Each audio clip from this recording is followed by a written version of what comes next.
High above the Austrian town of Mauthausen stood a staircase carved into stone. 186 brutal steps rising from the depths of a granite quarry. But for the prisoners trapped there, those stairs were not a path upward. They were a road to death. This was Mauthausen concentration camp, one of the deadliest camps operated by Nazi Germany during the Holocaust. Unlike many camps built around factories or rail hubs, Mauthausen revolved around stone. Prisoners were forced to carry massive blocks of granite up the quarry stairs for hours every day while starving, beaten, and collapsing from exhaustion. The SS called it extermination through labor. Men already weakened by hunger and disease were worked until their bodies simply gave out. Guards pushed prisoners off cliffs known as the parachute wall. Others fell down the staircase carrying stones so heavy they crushed everyone beneath them like dominoes. Survival was measured in days, sometimes only hours. Thousands arrived at Mauthausen from across occupied Europe: political prisoners, resistance fighters, Jews, Soviet POWs, and civilians the Nazis considered disposable. Many never even left the quarry alive. And hidden beneath the cold granite walls was a terrifying truth. The camp was designed not just to imprison people, but to destroy them slowly, publicly, and completely. This is the story of the prisoners forced into the stone quarries of Mauthausen, the staircase built from suffering, and the Nazi system that turned labor itself into a weapon of extermination. And before we begin, take a moment to like this video, subscribe to In&Out Nazi Germany, and let me know in the comments where in the world you're watching from. Every story, every memory, and every place matters. And together we keep history alive. Now let's begin. Chapter 1, Segment 1. The camp above the quarry. As the story of Mauthausen concentration camp begins, it becomes evident that the camp's location was not chosen randomly, because the granite hills rising above the Austrian town of Mauthausen offered both economic value and strategic isolation to Nazi Germany during the years leading into the Second World War, and as this develops, the concept of exploitation becomes central because Mauthausen was constructed not only as a prison camp but as part of a larger system designed to extract labor, resources, and eventually human life itself from populations the Nazi regime considered disposable, and as one reflects on this progression, it becomes clear that the granite quarries surrounding the area played a crucial role in the camp's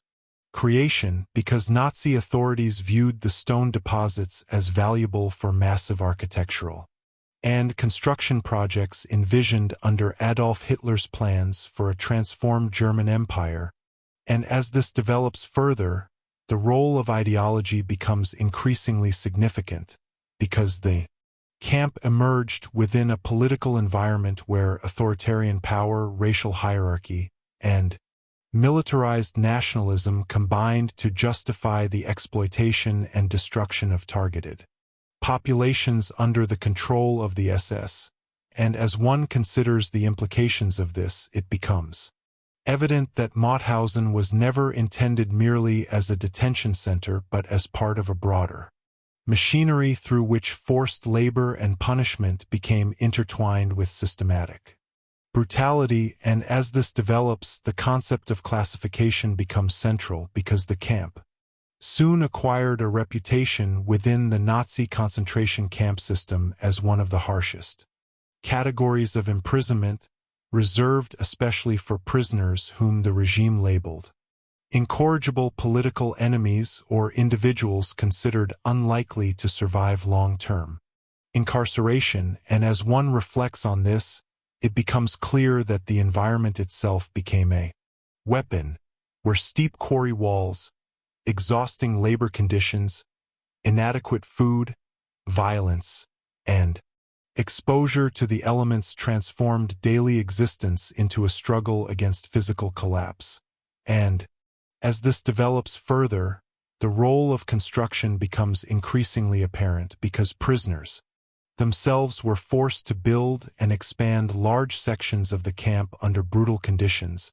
carrying stones, erecting walls, and shaping the infrastructure of the very system imprisoning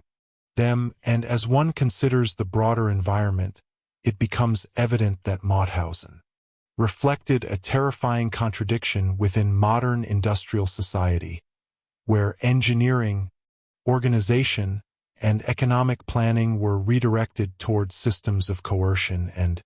extermination rather than human welfare, and as this develops, the concept of hierarchy becomes increasingly significant because the camp operated within the centralized structure of the SS concentration camp network, connecting Mauthausen to broader systems of surveillance, forced labor, and ideological control spreading across occupied Europe.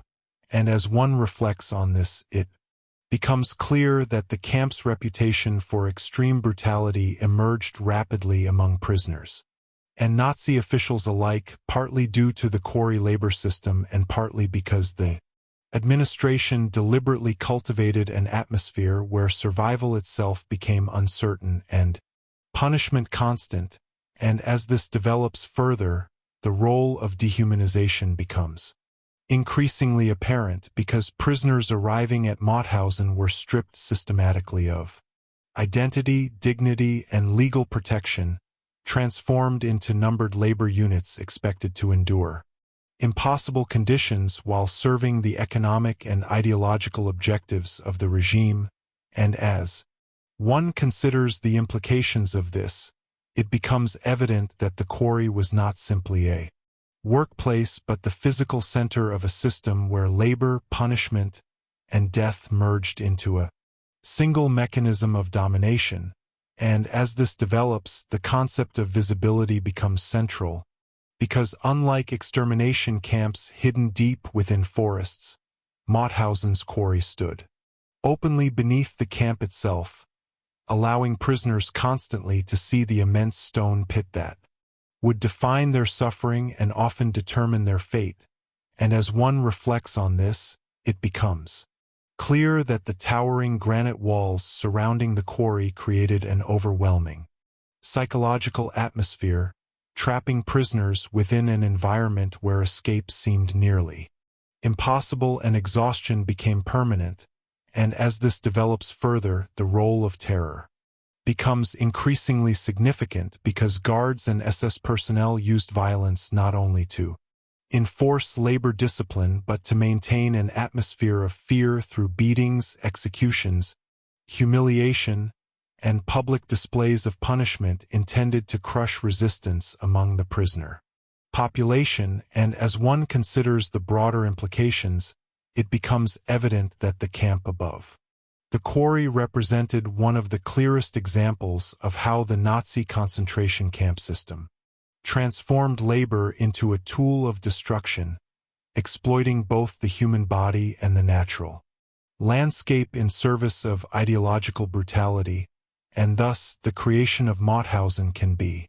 understood as a defining stage in the narrative, revealing how stone, labor, and authoritarian power combined to build one of the most feared camps of the Holocaust era. As Mauthausen concentration camp expanded during the late 1930s and into the years of war, it becomes evident that the camp developed according to a brutal logic where physical labor itself became inseparable from punishment and extermination, because the granite quarry beneath the camp was designed not merely to produce stone but to consume human bodies through exhaustion, starvation, violence, and relentless exploitation. And as this develops, the concept of extermination through labor becomes increasingly significant because the Nazi administration viewed many prisoners not as individuals expected to survive imprisonment but as disposable laborers whose deaths were acceptable outcomes within the economic and ideological framework of the camp system. And as one reflects on this progression, it becomes clear that Mauthausen occupied a uniquely feared position within the concentration camp network, partly because of the severity of its labor conditions, and partly because the administration intentionally cultivated an atmosphere where prisoners understood that physical collapse often meant death. And as this develops further, the role of the quarry becomes central, because every aspect of daily existence revolved around the extraction and transportation of granite from the enormous pit below the camp, where prisoners descended into the quarry each morning under armed supervision and spent endless hours carrying heavy stone blocks under impossible physical conditions. And as one considers the implications of this, it becomes evident that the quarry functioned simultaneously as workplace, punishment site, and killing environment where exhaustion and brutality became permanent features of everyday life. And as this develops, the concept of human expendability becomes increasingly apparent because the SS administration calculated labor requirements with little concern for survival rates, replacing dead or incapacitated prisoners continuously through transports arriving from occupied territories across Europe. And as one reflects on this, it becomes clear that the concentration camp system depended heavily upon this constant flow of new prisoners, allowing authorities to maintain productivity even while enormous numbers of inmates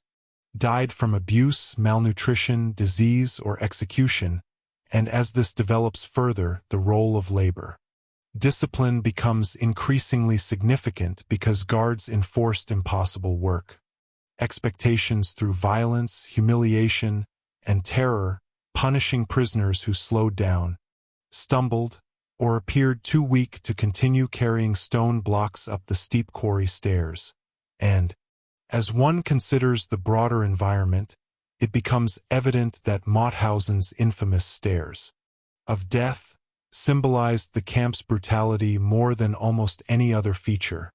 because prisoners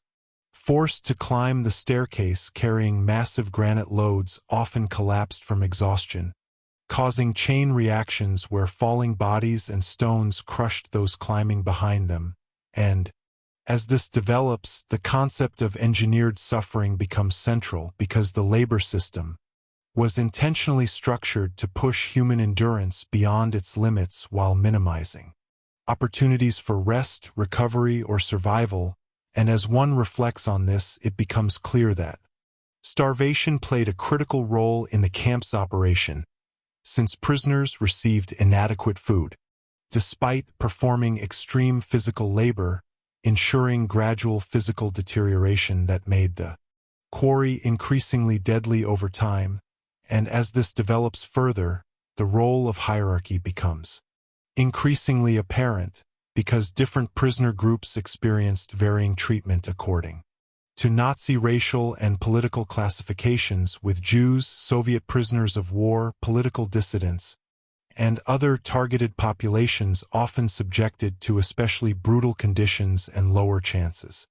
of survival. And as one considers the implications of this, it becomes evident that Mauthausen reflected the broader ideological structure of the Nazi regime, where forced labor and violence were distributed according to systems of racial and political hierarchy embedded deeply within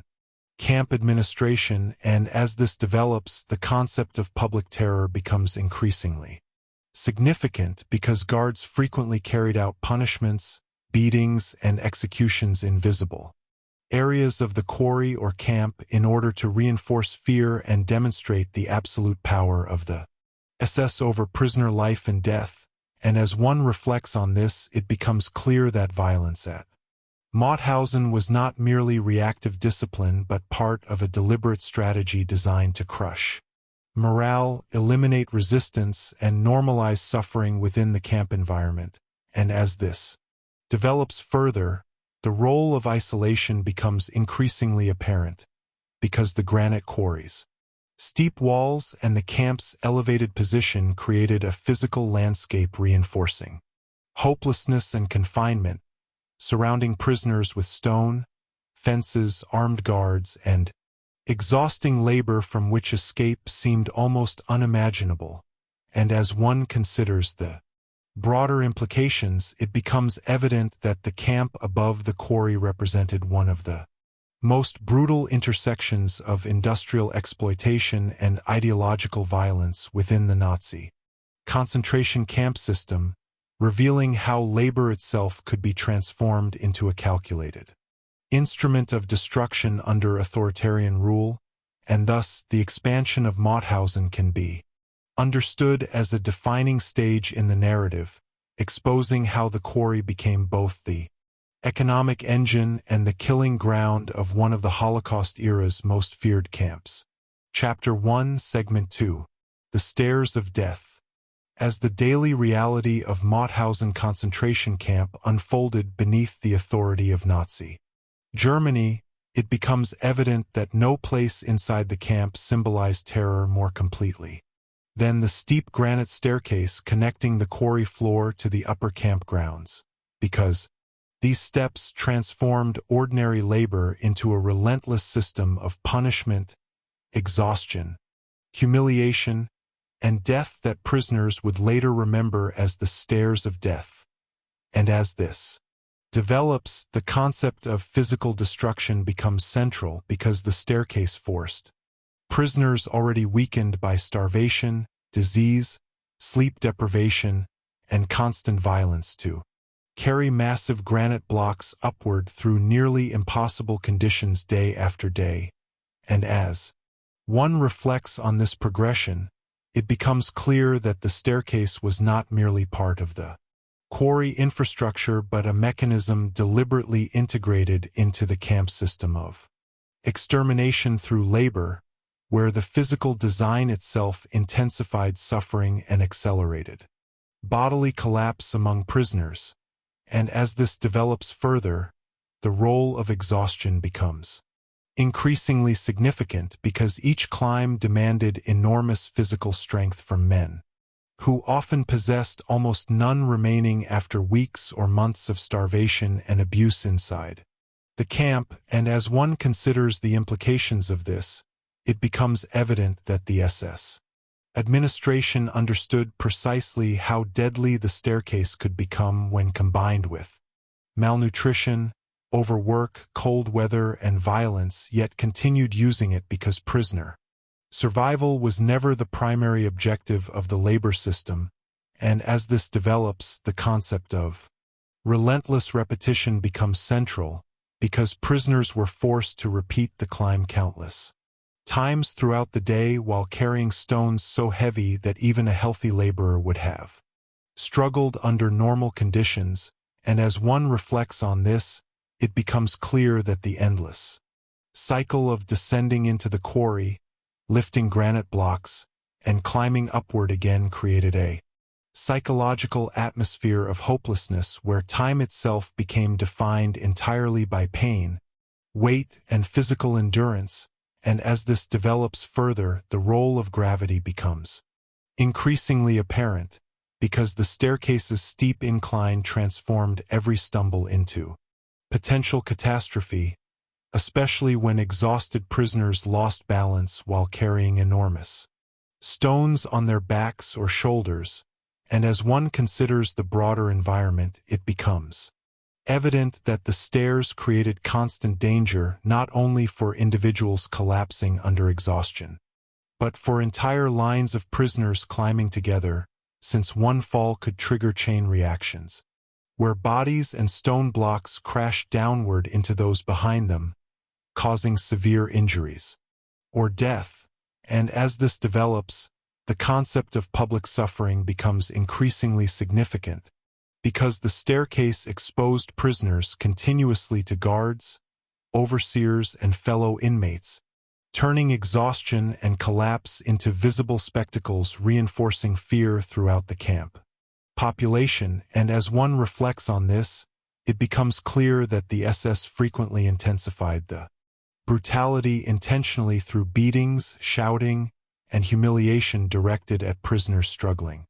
on the stairs, ensuring that physical labor remained inseparable from terror and psychological degradation. And as this develops further, the role of humiliation becomes increasingly apparent, because prisoners who collapsed, slowed down, or dropped stones were often beaten publicly or forced back onto their feet despite injuries, reinforcing the message that weakness would not be tolerated even when survival itself had become nearly impossible. And as one considers the implications of this, it becomes evident that the staircase functioned not simply as an industrial structure but as a theater of domination where Nazi authority displayed complete control over prisoner bodies and lives. And as this develops, the concept of dehumanization becomes central, because the labor system reduced prisoners into expendable sources of physical output whose suffering carried little meaning beyond maintaining production and enforcing terror. And as one reflects on this, it becomes clear that the stairs represented more than a route between quarry and camp. They became a symbol of the broader concentration camp system's ability to transform ordinary physical labor into calculated destruction. And as this develops further, the role of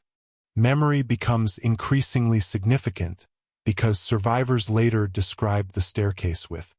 extraordinary emotional intensity, recalling the screams, falling bodies, collapsing prisoners, and overwhelming exhaustion that defined life at Mauthausen, ensuring that the stairs of death remained one of the camp's most enduring symbols of brutality after the war. And as one considers the broader implications, it becomes evident that the staircase exposed one of the darkest realities of the Nazi camp system: the deliberate use of labor, architecture, and physical environment as weapons capable of destroying human beings gradually and publicly through engineered suffering. And thus, the stairs of death can be understood as a defining stage in the narrative, revealing how the quarry itself became an instrument of terror and extermination within Mauthausen. As prisoners continued enduring the brutal labor system surrounding the stairs of death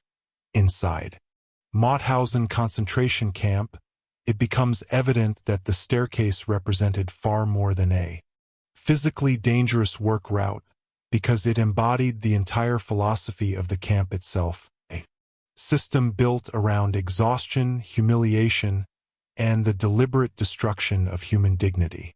through endless labor and terror. And as this develops, the concept of psychological annihilation becomes increasingly significant, because every climb up the granite steps reminded prisoners that survival depended upon continuing impossible physical tasks under conditions where collapse often meant immediate punishment or death. And as one reflects on this progression, it becomes clear that the staircase created an environment where fear operated continuously alongside exhaustion, since prisoners understood that even a momentary stumble while carrying stone could trigger violence from guards or catastrophic accidents involving dozens of other inmates climbing close behind them. And as this develops further, the role of collective suffering becomes central, because the quarry labor system forced prisoners into shared physical danger, where the weakness or collapse of one person could affect many others, creating chaotic scenes of falling stones, crushed bodies, and panicked movement on the narrow steps. And as one considers the implications of this, it becomes evident that the staircase intensified emotional despair by turning labor into a visible chain of human suffering repeated endlessly before the eyes of everyone trapped inside the camp. And as this develops, the concept of engineered hopelessness becomes increasingly apparent, because prisoners descending into the quarry each morning could already see the exhausting climb awaiting them later, while surrounded by armed guards, towering granite walls, and constant reminders of death and punishment. And as one reflects on this, it becomes clear that the physical landscape of Mauthausen was deliberately suited to the camp's function, transforming natural stone formations into part of the machinery of domination through labor, confinement, and terror. and as this develops further, the role of starvation becomes increasingly significant because prisoners performing extreme physical labor on the staircase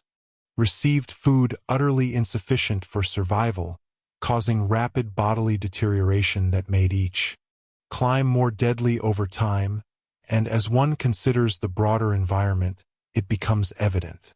that malnutrition weakened muscles, damaged immune systems, and reduced balance and coordination, increasing the likelihood of falls, accidents, disease, and exhaustion throughout the quarry system. And as this develops, the concept of expendability becomes central because the SS administration accepted enormous death rates within the quarry labor force as operationally acceptable, continuously replacing dead prisoners with new transports arriving from occupied Europe. And as one reflects on this, it becomes clear that the staircase symbolized the concentration camp system's treatment of prisoners as disposable labor units rather than human beings deserving protection or care. And as this develops further, the role of violence becomes increasingly apparent because guards frequently exploited the staircase itself as a site of deliberate cruelty, forcing exhausted prisoners to run, carry impossible loads, or endure beatings while climbing the steep granite steps. And as one considers the implications of this, it becomes evident that terror at Mauthausen depended not only upon official regulations but also upon the arbitrary violence and humiliation inflicted daily by camp personnel determined to maintain complete psychological control over the prisoner population. And as this develops, the concept of visible death becomes increasingly significant because the staircase ensured that suffering remained constantly visible throughout camp life, exposing prisoners daily to collapsing bodies, injuries, executions, and the physical consequences of relentless exploitation. And as one reflects on this, it becomes clear that this visibility intensified despair by eliminating illusions regarding the camp's purpose or the likelihood of survival for many inmates. And as this develops further, the role of memory after the war becomes increasingly apparent because survivors described the staircase not simply as a difficult labor site but as one of the defining symbols of Mauthausen's brutality, representing the fusion of forced labor and extermination that characterized the camp's identity within the Nazi concentration camp network. And as one considers the broader implications, it becomes evident that the stairs of death revealed how ordinary physical structures could become instruments of systematic cruelty when combined with authoritarian ideology, dehumanization, and total disregard for human life. And thus the staircase can be understood as a defining stage in the narrative, exposing how labor, fear, starvation, and violence merged into one continuous mechanism of destruction inside the granite quarries of Mauthausen. Chapter 1, Segment 3. The prisoners sent to the quarry. As the quarry system of Mauthausen concentration camp expanded beneath the authority of Nazi Germany, it becomes evident that the camp drew prisoners from across occupied Europe, creating a vast population of men whose backgrounds, languages, and histories differed enormously yet who became united through the brutal conditions of forced labor and systematic dehumanization inside the granite quarry. And as this develops, the concept of targeted populations becomes central because the prisoners arriving at Mauthausen represented many of the groups persecuted by the Nazi regime, including political dissidents, resistance fighters, Jews, Soviet prisoners of war, intellectuals, clergy, civilians accused of opposing German occupation, and countless individuals categorized as enemies or expendable laborers within the ideological hierarchy of the Third Reich. And as one reflects on this progression, it becomes clear that the camp's prisoner population changed over time as the war expanded across Europe, bringing new waves of arrests, deportations, and political repression into the concentration camp system, and as this develops further, the role of political imprisonment becomes increasingly significant because many early rule, particularly from Austria, Germany, Poland, Spain, and later occupied territories where underground movements challenged German control, and as one considers the implications of this, it becomes evident that the camp functioned not only as an economic labor site but also as a tool of political terror designed to crush resistance and intimidate occupied populations through the threat of imprisonment under catastrophic conditions, and as this develops, the concept of international suffering becomes central because Mauthausen eventually imprisoned people from dozens of countries, creating an environment where prisoners speaking different languages and coming from vastly different cultural backgrounds endured the same exhaustion, violence, starvation, and fear within the Quarry system, and as one reflects on this, it becomes clear that the camp represented a concentrated reflection of Nazi occupation across Europe itself, drawing victims from territories conquered, controlled, or targeted by the regime's military and ideological expansion. And as this develops further, the role of racial ideology becomes increasingly apparent, because treatment inside the camp often depended heavily upon Nazi racial and political classifications, with Jewish prisoners, Soviet POWs, and certain other groups subjected to especially brutal conditions and reduced survival chances under camp policy. And as one considers the broader environment, it becomes evident that Mauthausen reflected the wider ideological structure of the Holocaust and the Nazi racial state, where forced labor and extermination operated together within systems of hierarchy determining who was considered valuable, expendable, or destined for destruction. And as this develops, the concept of human reduction becomes increasingly significant, because prisoners arriving at the camp were stripped rapidly of identity through shaved heads, numbered uniforms, confiscation of belongings, and elimination of personal autonomy, transforming individuals with families, professions, and histories into controlled labor units within the camp administration. And as one reflects on this, it becomes clear that this dehumanization served practical as well as psychological functions, making exploitation and violence easier to maintain by reducing prisoners into categories rather than recognized human beings. And as this develops further, the role of transport becomes increasingly apparent, because many prisoners reached Mauthausen after exhausting journeys in overcrowded train cars, under conditions involving hunger, thirst, disease, and uncertainty, arriving already physically weakened before facing the quarry labor awaiting them. And as one considers the implications of this, it becomes evident that suffering began long before prisoners entered the camp gates, with transportation itself forming part of the machinery of degradation and control within the concentration camp system. And as this develops, the concept of shattered continuity becomes central, because deportation to Mauthausen often marked the violent interruption of ordinary civilian life. Teachers, workers, students, artists, fathers, sons, and community leaders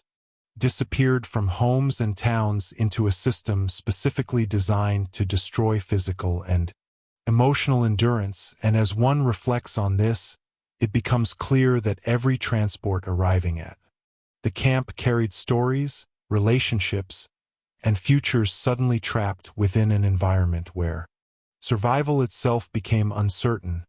And as this develops further, the role of fear becomes increasingly significant, because new arrivals quickly encountered the brutal reputation of Mauthausen through the visible exhaustion of existing prisoners, the terrifying scale of the quarry, the violence of guards, and the overwhelming atmosphere of death surrounding the camp. And as one considers the broader implications, it becomes evident that the prisoners sent to the quarry entered not simply a labor camp but a system deliberately structured around exploitation, punishment, and gradual destruction, and thus the arrival of prisoners at Mauthausen can be understood as a defining stage in the narrative, revealing how the camp consumed human lives, drawn from across occupied Europe into its machinery of labor and death. As prisoners from across Europe struggled to survive inside Mauthausen concentration camp, it becomes evident that daily existence within the camp systematically stripped away the social structures, identities, and routines that had once defined ordinary life, because Mauthausen was designed not merely to imprison people physically but to reduce them psychologically and emotionally through exhaustion, humiliation, hunger, and constant exposure to violence. And as this develops, the concept of survival under dehumanization becomes increasingly significant, because prisoners entering the quarry system quickly learned that every aspect of existence, from food and clothing to movement and speech, was controlled by the SS and structured around maintaining absolute domination over the inmate population. And as one reflects on this progression, it becomes clear that starvation formed one of the most powerful weapons inside the camp,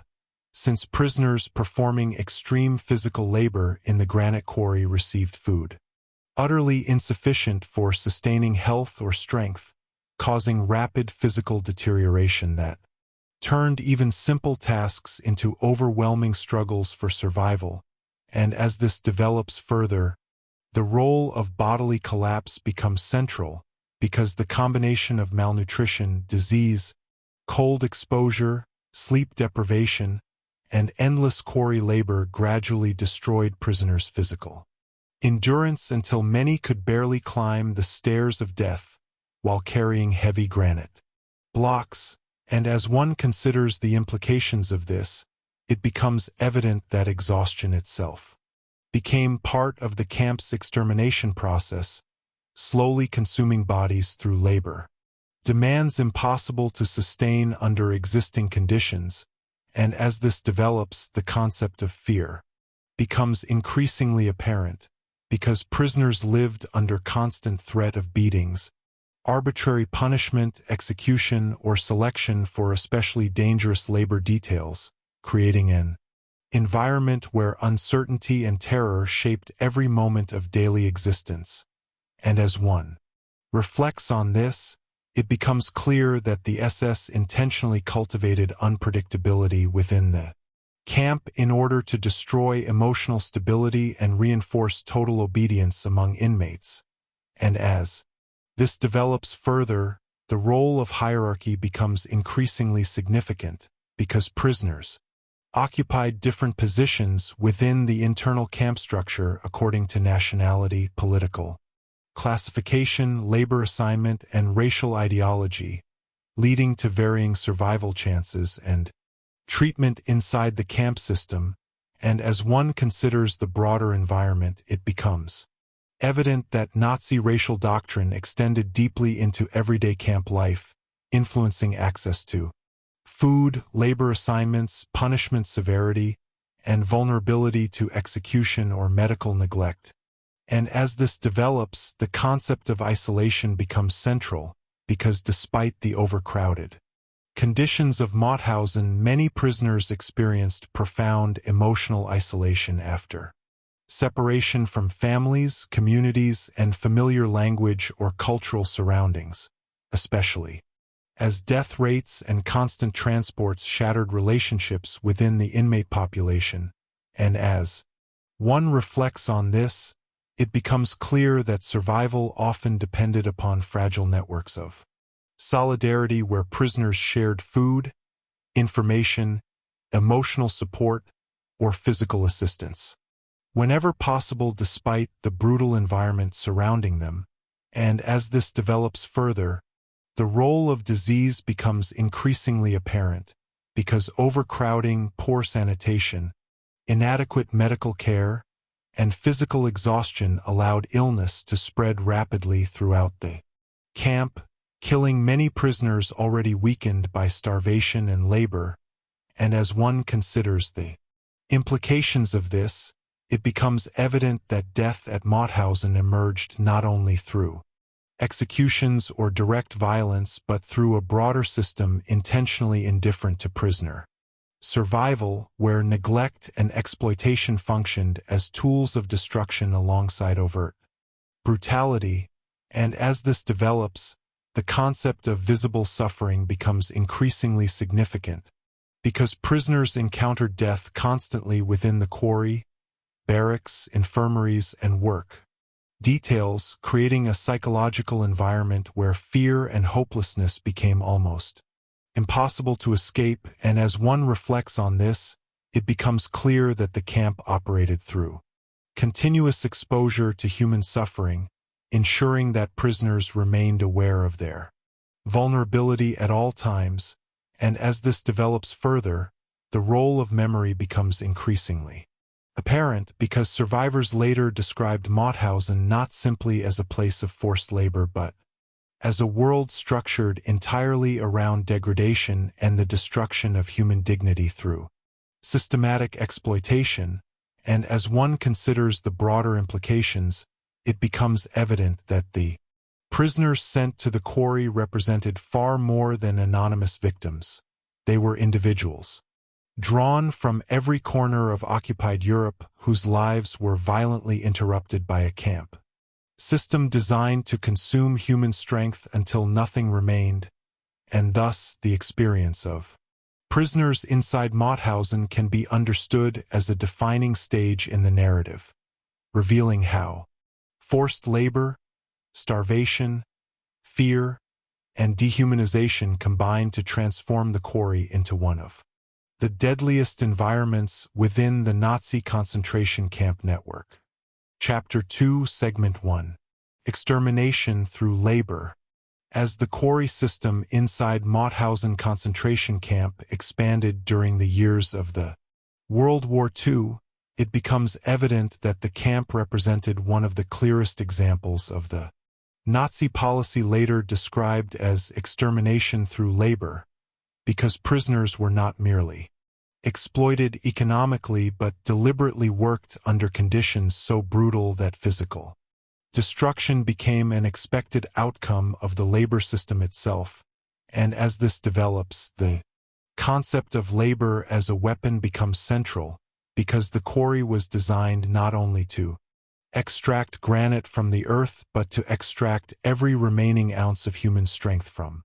prisoners until their bodies collapsed beneath exhaustion,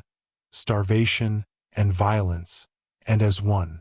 reflects on this progression, it becomes clear that the SS administration viewed many prisoners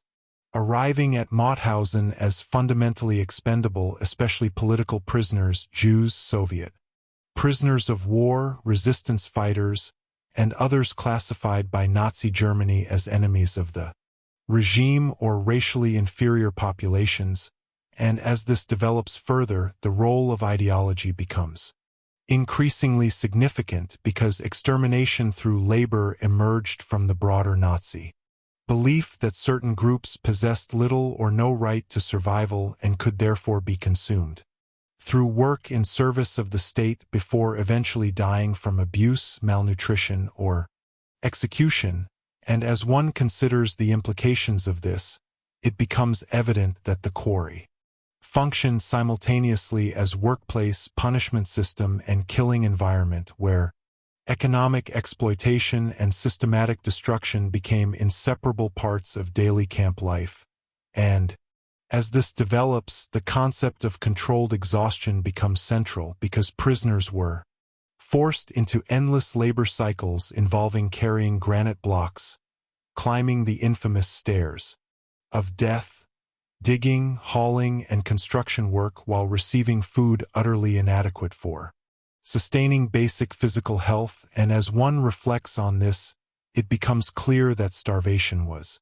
not accidental neglect but an integral feature of the system, ensuring gradual bodily deterioration that made prisoners increasingly weak, vulnerable, and disposable over time, and as this develops Further, the role of physical collapse becomes increasingly apparent because the camp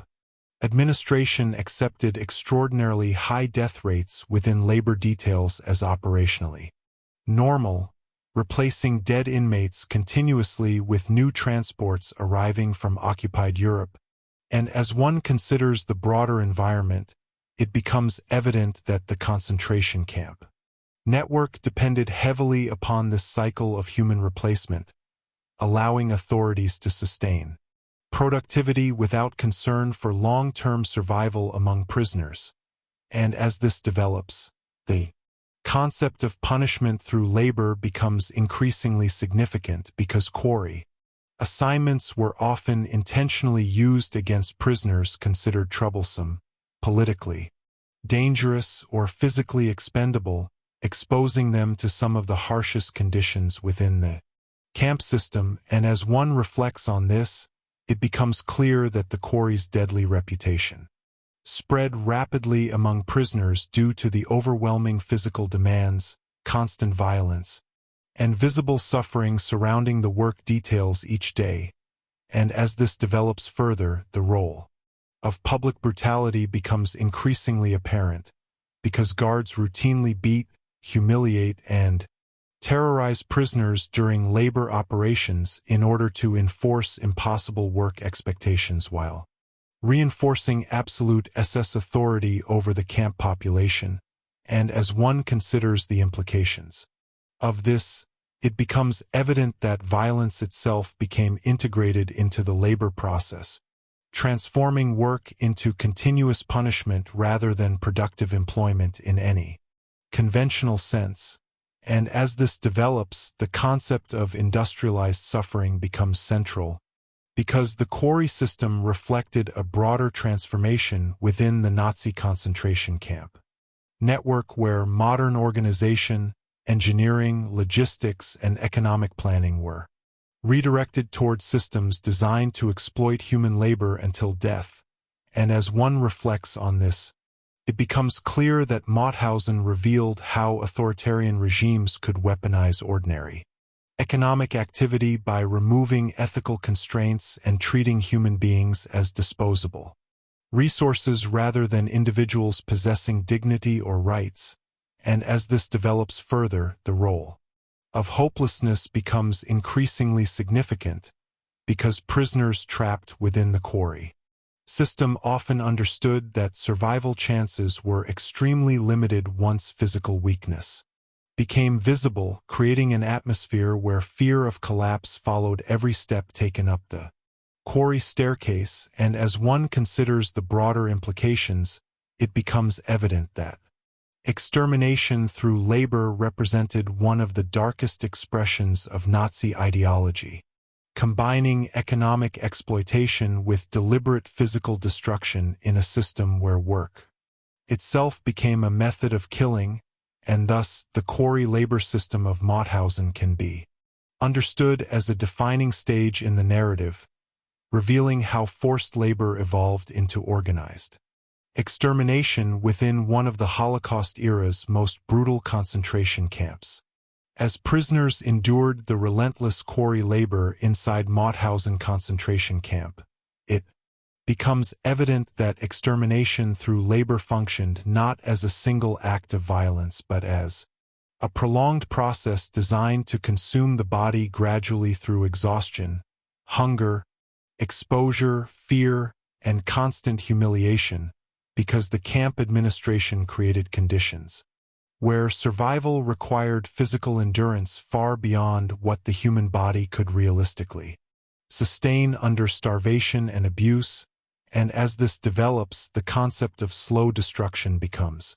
increasingly significant, because many prisoners did not die immediately upon arrival but instead deteriorated over weeks or months until their bodies finally failed beneath the cumulative effects of quarry labor and systematic neglect. And as one reflects on this progression, it becomes clear that the daily schedule itself became a weapon, since prisoners were awakened before dawn, driven into exhausting labor details for endless hours,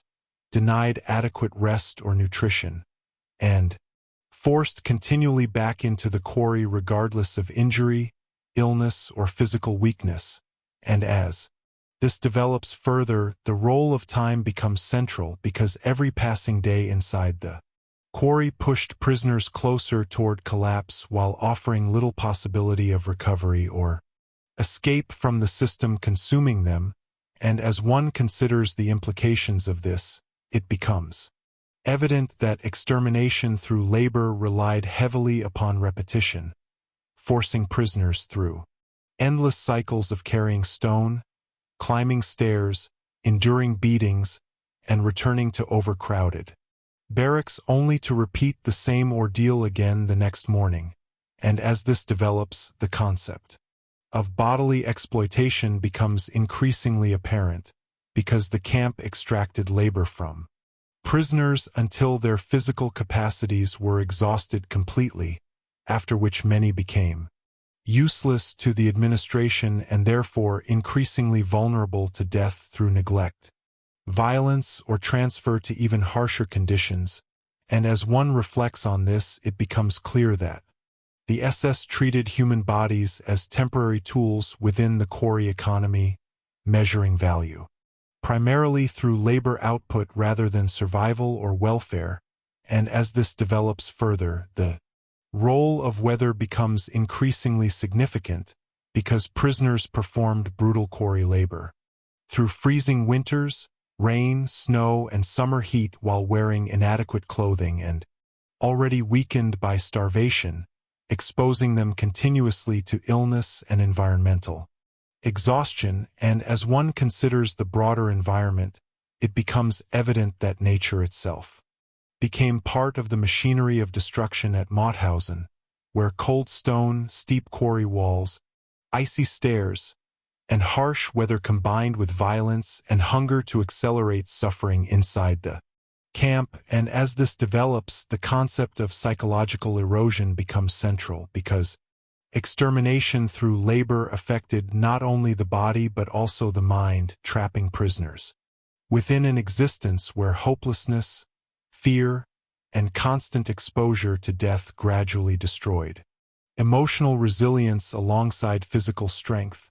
And as one reflects on this, it becomes clear that witnessing the collapse of fellow prisoners, men falling beneath stone loads, dying from exhaustion or disappearing after punishments, intensified despair among the inmate population, while reinforcing awareness that survival remained uncertain for everyone trapped within the quarry system. And as this develops further, the role of public terror becomes increasingly apparent because guards often used visible acts of cruelty, humiliation, and arbitrary punishment during labor operations to reinforce domination and suppress resistance, ensuring that fear remained inseparable from the work itself. And as one considers the implications of this, it becomes evident that extermination through labor depended upon psychological control as much as physical exhaustion, creating conditions where prisoners became trapped within cycles of terror and survival impossible to escape through ordinary means. And as this develops, the concept of expendability becomes increasingly significant because transports of new prisoners continually replaced those who died, allowing the camp administration to sustain the quarry labor force without meaningful concern for human survival. And as one reflects on this, it becomes clear that the concentration camp system operated according to a brutal calculus where death rates mattered far less than maintaining labor productivity and ideological domination. And as this develops further, the role of memory becomes increasingly apparent because survivors later described Mauthausen as one of the clearest examples of how labor itself could be transformed into organized murder under authoritarian rule, where every stone carried up the quarry stairs implications. It becomes evident that extermination through labor exposed one of the most terrifying capabilities of modern industrial systems, the ability to disguise mass destruction within structures outwardly connected to work, production, and economic organization, and thus the labor regime of Mauthausen can be understood as a defining stage in the narrative, revealing how the quarry transformed human labor into a deliberate machinery of exhaustion, suffering, and death. Chapter 2, Segment 2. The Parachute Wall. As the brutality of Mauthausen concentration camp intensified beneath the rule of Nazi Germany, it becomes evident that few locations inside the camp symbolize terror more clearly than the sheer granite cliff rising beside the quarry, a place prisoners would come to know as the Parachute Wall, because this towering rock face became associated with some of the most horrifying acts of violence carried out within the camp system, and as this develops, the concept of death as spectacle becomes central, because executions and killings near the cliff were often conducted publicly or in full view of prisoners working inside the quarry, transforming the natural landscape itself into a visible instrument of fear and domination. And as one reflects on this progression, it becomes clear that the name Parachute Wall emerged from cruel SS mockery, since guards sarcastically referred to prisoners pushed from the cliff as paratroopers, revealing the extreme dehumanization and sadistic humor embedded within the camp's culture of violence. And as this develops further, the role of humiliation becomes increasingly significant, because the killings carried out near the cliff were not merely intended to eliminate individuals but also to psychologically terrorize the wider prisoner population by demonstrating the absolute power of the guards over life and death. And as one considers the implications of this, it becomes evident that the quarry environment itself was deliberately integrated into the camp system of punishment and extermination, where steep rock faces, dangerous terrain, and exhausting labor conditions combined with direct violence to create an atmosphere of permanent fear. And as this develops, the concept of arbitrary death becomes central, because prisoners often lived with the understanding that execution or fatal violence could occur suddenly and unpredictably through beatings, shootings, engineered accidents, or forced falls from dangerous quarry areas. And as one reflects on this, it becomes clear that the constant uncertainty surrounding survival intensified psychological exhaustion among inmates already weakened by starvation and labor. And as this develops further, the role of visibility becomes increasingly apparent, because the cliff stood directly within the quarry system where prisoners worked daily, ensuring that acts of violence carried out there remained impossible to ignore or forget. And as one considers the broader environment, it becomes evident that the quarry at Mauthausen functioned simultaneously as workplace, prison, and execution ground, collapsing ordinary distinctions between labor and death until the two became inseparable parts of camp existence. And as this develops, the concept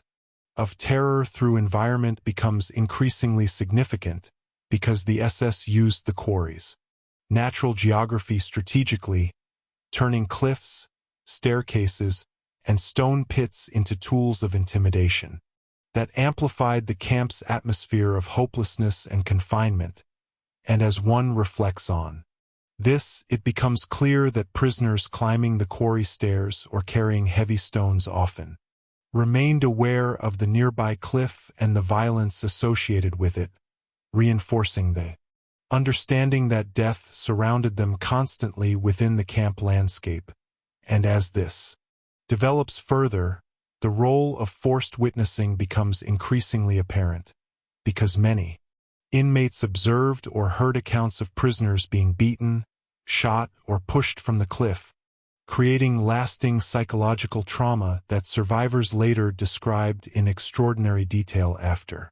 the war. And as one considers the implications of this, it becomes evident that the parachute wall symbolized not only physical brutality but the deliberate use of public violence to destroy emotional resistance and normalize fear inside the camp population. And as this develops, the concept of expendability becomes central because guards treated prisoners near the cliff as disposable lives whose deaths required no justification beyond maintaining terror and authority within the camp system. And as one reflects on this, it becomes clear that the violence surrounding the wall reflected broader Nazi ideology in which certain categories of people were stripped entirely of legal or moral protection and reduced into objects of exploitation, punishment, and extermination. And as this develops further, the role of memory becomes increasingly significant because after liberation, survivors and investigators identified the parachute wall as one of the most infamous locations inside Mauthausen, representing the camp's fusion of labor, humiliation, and visible death within the Quarry landscape. And as one considers the broader implications, it becomes evident that the cliff exposed one of the darkest realities of the concentration camp system: the transformation of natural environments into instruments of organized terror, where geography itself became part of the machinery of extermination. And thus the parachute wall can be understood as a defining stage in the narrative, revealing how violence and spectacle operated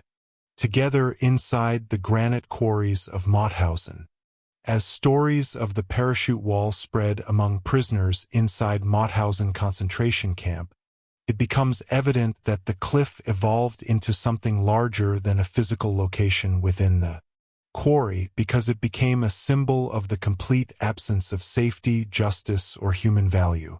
inside the camp system. And as this develops, the concept of psychological terror becomes increasingly significant because prisoners understood that death at Mauthausen could arrive not only through exhaustion or disease but through sudden acts of arbitrary violence carried out openly by guards whose authority remained almost completely unchecked. And as one reflects on this progression, it becomes clear that the camp administration cultivated such fear intentionally, using visible cruelty and unpredictable punishment to reinforce obedience among a prisoner population already weakened by starvation, overwork, and emotional despair. And as this develops further, the role of unpredictability becomes central because inmates often had no reliable way to anticipate which actions, misunderstandings, or moments of weakness might trigger beatings, shootings, or fatal punishment near the quarry cliffs. And as one considers the implications of this, it becomes evident that uncertainty itself functioned as a powerful weapon inside the camp, trapping prisoners within constant anxiety that eroded emotional resilience alongside physical strength. And as this develops, the concept of public domination becomes increasingly apparent, because acts of violence carried out near the parachute wall demonstrated SS authority in highly visible ways, reminding prisoners daily that guards controlled not only labor assignments and food distribution but the boundary between life and death itself. And as one reflects on this, it becomes clear that the quarry environment amplified this domination by surrounding inmates with steep stone walls, narrow work areas, armed supervision, and dangerous terrain where escape or resistance seemed nearly impossible. And as this develops further, the role of humiliation becomes increasingly significant because the mockery associated with the term parachute wall revealed how deeply cruelty and dehumanization had become embedded within camp culture, allowing perpetrators to treat extreme suffering as entertainment or routine behavior rather than moral atrocity. And as one considers the broader environment, it becomes evident that such language reflected a broader psychological process within the concentration camp system where victims were stripped systematically of individuality and transformed into expendable objects. within the ideology of the Nazi state, and as this develops, the concept of normalized violence. Beatings, executions, starvation, and death from labor had already become constant features of everyday existence, gradually eroding emotional shock among both guards and prisoners alike. And as one reflects on this, it becomes clear that normalization represented one of the most dangerous aspects of the camp system, allowing extraordinary brutality to become routine within institutional structures organized around domination and exploitation. And as this develops further, the role of witness memory becomes increasingly apparent, because survivors who later described the parachute wall often emphasized not only the physical horror of the killings but also the emotional atmosphere surrounding the site, the fear, helplessness, and awareness that human life inside Mauthausen could be destroyed casually and publicly without consequence. And as one considers the implications of this, it becomes evident that memory of the wall endured precisely because it condensed the broader reality of the camp into one terrifying image: prisoners trapped between labor and death within a system designed to strip them gradually of dignity, strength, and hope. And as this develops, the concept of environmental violence becomes increasingly significant, because the quarry cliffs themselves became active components of the camps. Brutality, transforming stone, height, and landscape into tools of punishment and terror controlled by the SS. And as one reflects on this, it becomes clear that Mauthausen differed from many industrial labor camps precisely because its natural geography intensified suffering so dramatically, merging the harshness of the quarry environment with deliberate human cruelty. And as this develops further, the role of historical warning becomes increasingly apparent, because the parachute wall reveals how authoritarian systems can weaponize not only institutions and labor, but also public spectacle, humiliation, and fear in order to maintain total control over imprisoned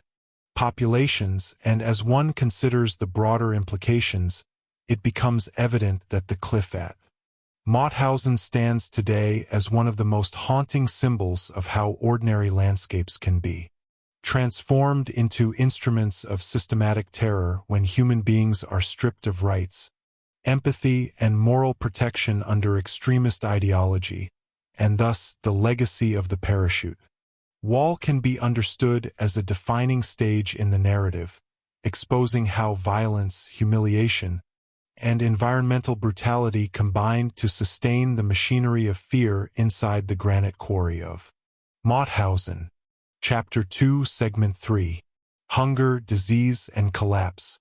As the labor system inside Mauthausen concentration camp continued consuming prisoners through endless quarry work, it becomes evident that physical violence alone did not define the camp's brutality, because hunger, disease, exhaustion, and systematic neglect formed equally deadly components of the machinery that destroyed thousands of inmates beneath the authority of Nazi Germany. And as this develops, the concept of slow death becomes central, because many prisoners did not perish immediately from executions or accidents, but instead deteriorated gradually through starvation, untreated illness, exposure, and overwhelming physical collapse brought on by the conditions of camp life. And as one reflects on this progression, it becomes clear that food inside Mauthausen was never intended to sustain healthy survival for prisoners performing brutal quarry labor, because daily rations remained grossly inadequate even for basic nutritional needs, especially considering the extreme physical demands placed upon inmates carrying stone, climbing quarry stairs, and working long hours under constant supervision. And as this develops further, the role of starvation becomes increasingly significant, because hunger affected every aspect of existence within the camp, weakening muscles, damaging immune systems, reducing concentration, and gradually transforming healthy men into skeletal figures. struggling simply to remain standing during labor details, and as one considers the implications of this, it becomes evident that starvation functioned not merely as neglect but as an active tool of domination, ensuring that prisoners remained physically weakened, psychologically desperate, and increasingly vulnerable to disease and exhaustion, and as this develops, the concept of bodily deterioration becomes central, because prisoners enduring quarry labor often lost enormous amounts of weight within weeks, their bodies unable to recover from the endless cycle of labor, cold exposure, beatings, and insufficient food, and as one reflects on this, it becomes clear that the camp administration accepted such deterioration as normal or even desirable within a system built around exploitation and expendability rather than prisoner welfare, and as this develops further, the role of disease becomes increasingly apparent, because overcrowded barracks, poor sanitation, contaminated water, inadequate medical care, and constant malnutrition created ideal conditions for illness to spread rapidly throughout the camp population, and as one considers the broader environment, it becomes evident that diseases such as typhus, dysentery, pneumonia, and various infections thrived within the overcrowded and unsanitary conditions of Mauthausen, killing prisoners already weakened by starvation and labor, and as this develops, the concept of medical neglect becomes increasingly significant, because access to treatment remained extremely limited, especially for prisoners considered racially or politically expendable within Nazi ideology, leaving many inmates to suffer untreated illnesses while continuing forced labor until physical collapse made work impossible, and as one reflects on this, it becomes clear that the camp infirmaries often functioned less as places of healing and more as holding areas where severely weakened prisoners waited for death or selection, and as this develops further, the role of exhaustion becomes increasingly apparent, because the relentless quarry labor system pushed bodies beyond sustainable limits day after day, depriving prisoners of sufficient sleep, nutrition, or recovery while demanding impossible physical effort under dangerous conditions, and as one considers the implications of this, it becomes evident that collapse inside the quarry often represented the final stage of prolonged deterioration rather than sudden weakness, the result of months of cumulative abuse embedded deeply within the camp structure, and as this develops, the concept of visible suffering becomes central, because prisoners encountered illness, skeletal bodies, and dying inmates constantly within the barracks, quarry, and work details, creating an atmosphere where death appeared as an ordinary part of daily existence rather than an exceptional event, and as one reflects on this, it becomes clear that such constant exposure to suffering intensified emotional despair while reinforcing awareness that survival chances remained uncertain for everyone trapped within the camp, and as this develops further, the role of environmental brutality becomes increasingly significant, because harsh weather, wet clothing, freezing temperatures, and inadequate shelter amplified the effects of starvation and disease, turning the quarry and barracks into environments where the human body deteriorated rapidly under relentless physical stress, and as one considers the broader implications, it becomes evident that hunger, disease, and collapse formed an essential part of Mauthausen's system of extermination through labor, revealing how neglect and deprivation could become as deadly as direct violence within the Nazi concentration camp network, and thus the physical destruction of prisoners through starvation and illness can be understood as a defining stage in the narrative, exposing how the camp consumed human bodies gradually through systematic exploitation and indifference, as prisoners weakened by hunger and illness struggled to survive inside Mauthausen concentration camp. it becomes evident that physical collapse carried terrifying consequences within the camp system because once inmates became too weak to perform quarry labor efficiently, they often faced increased abuse, neglect, or death in an environment where human value was measured largely through the ability to continue working, and as this develops, the concept of expendability becomes increasingly significant because the SS administration viewed prisoners who could no longer labor effectively as replaceable burdens rather than individuals deserving care or recovery, and as one reflects on this progression, it becomes clear that the camp's labor economy depended upon constant human consumption, using starvation and exhaustion to extract work from prisoners until their bodies failed before replacing them with new transports arriving from across occupied Europe, and as this develops further, the role of fear becomes central because inmates understood that visible weakness could attract punishment. Reduced food access, transfer to deadly work details, or abandonment inside overcrowded infirmaries where survival chances remained extremely low, and as one considers the implications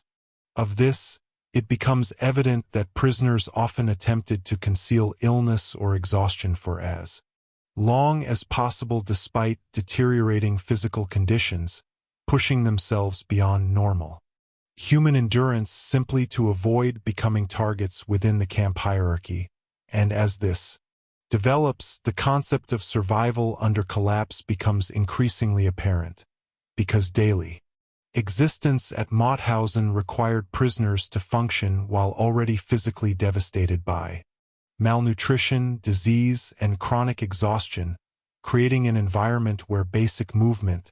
concentration, and physical coordination became overwhelming struggles, especially inside the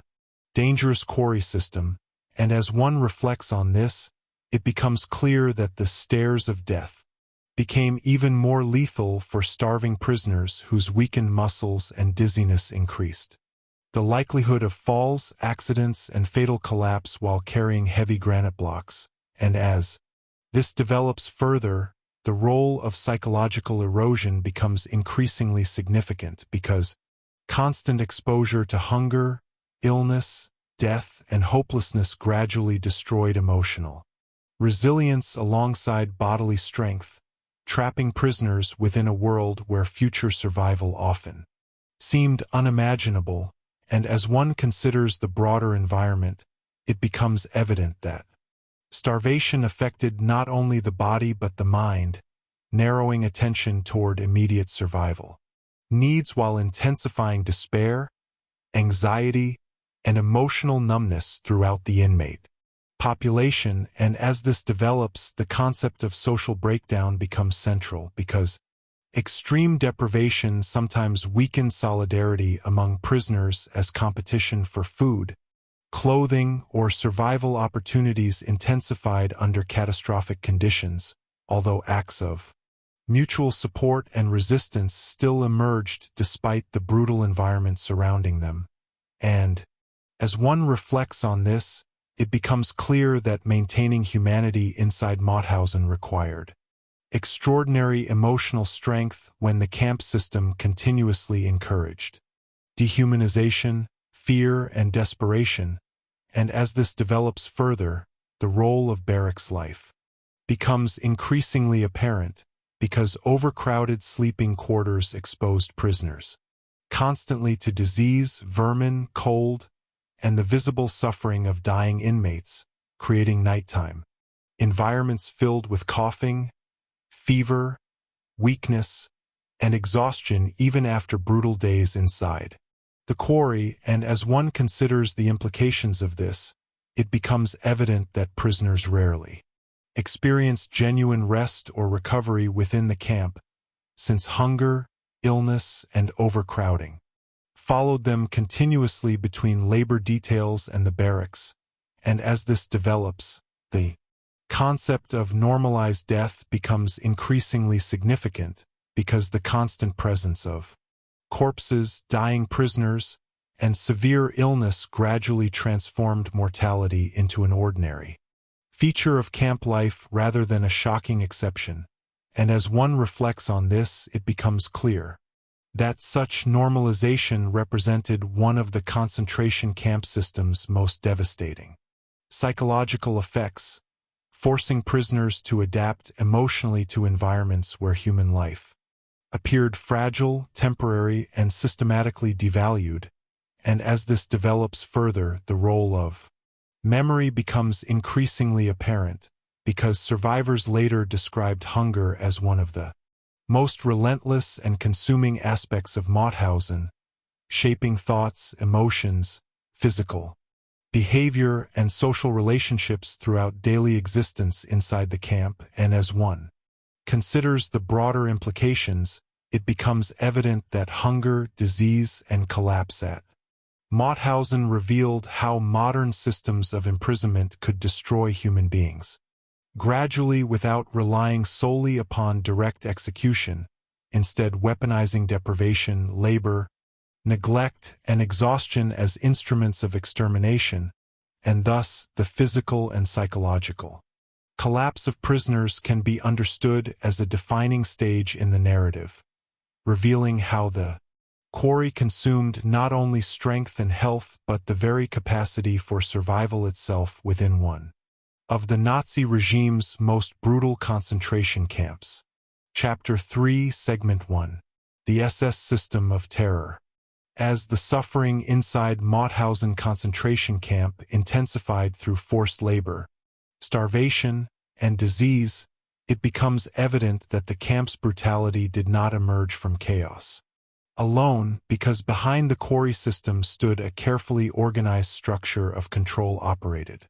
by the SS under the authority of Nazi Germany, and as this develops, the concept of institutional terror becomes central because Mauthausen functioned through a hierarchy specifically designed to dominate prisoners physically, psychologically, and emotionally while sustaining the labor and punishment systems at the heart of the camp, and as one reflects on this progression, it becomes clear that the SS viewed concentration camps not merely as prisons but as instruments of ideological power where discipline, racial hierarchy, forced labor, and violence could be enforced without meaningful legal restraint, and as this develops further, the role of authority becomes increasingly significant because every aspect of life inside Mauthausen, from food distribution and labor assignments to punishment and execution, remained controlled through SS command structures that granted guards enormous power over prisoners' daily existence and survival chances, and as one considers the implications of this, it becomes evident that terror at Mauthausen depended heavily upon the concentration of unchecked authority in the hands of camp personnel who operated within a system encouraging brutality and dehumanization rather than accountability or restraint, and as this develops, the concept of fear as governance becomes central because the SS maintained order inside the camp not through ordinary legal systems but through intimidation, unpredictability, violence, and the constant threat of death, creating an environment where prisoners understood that even minor mistakes or perceived disobedience could result in severe punishment or execution, and as one reflects on this, it becomes clear that unpredictability itself became a powerful weapon, since prisoners often could not anticipate when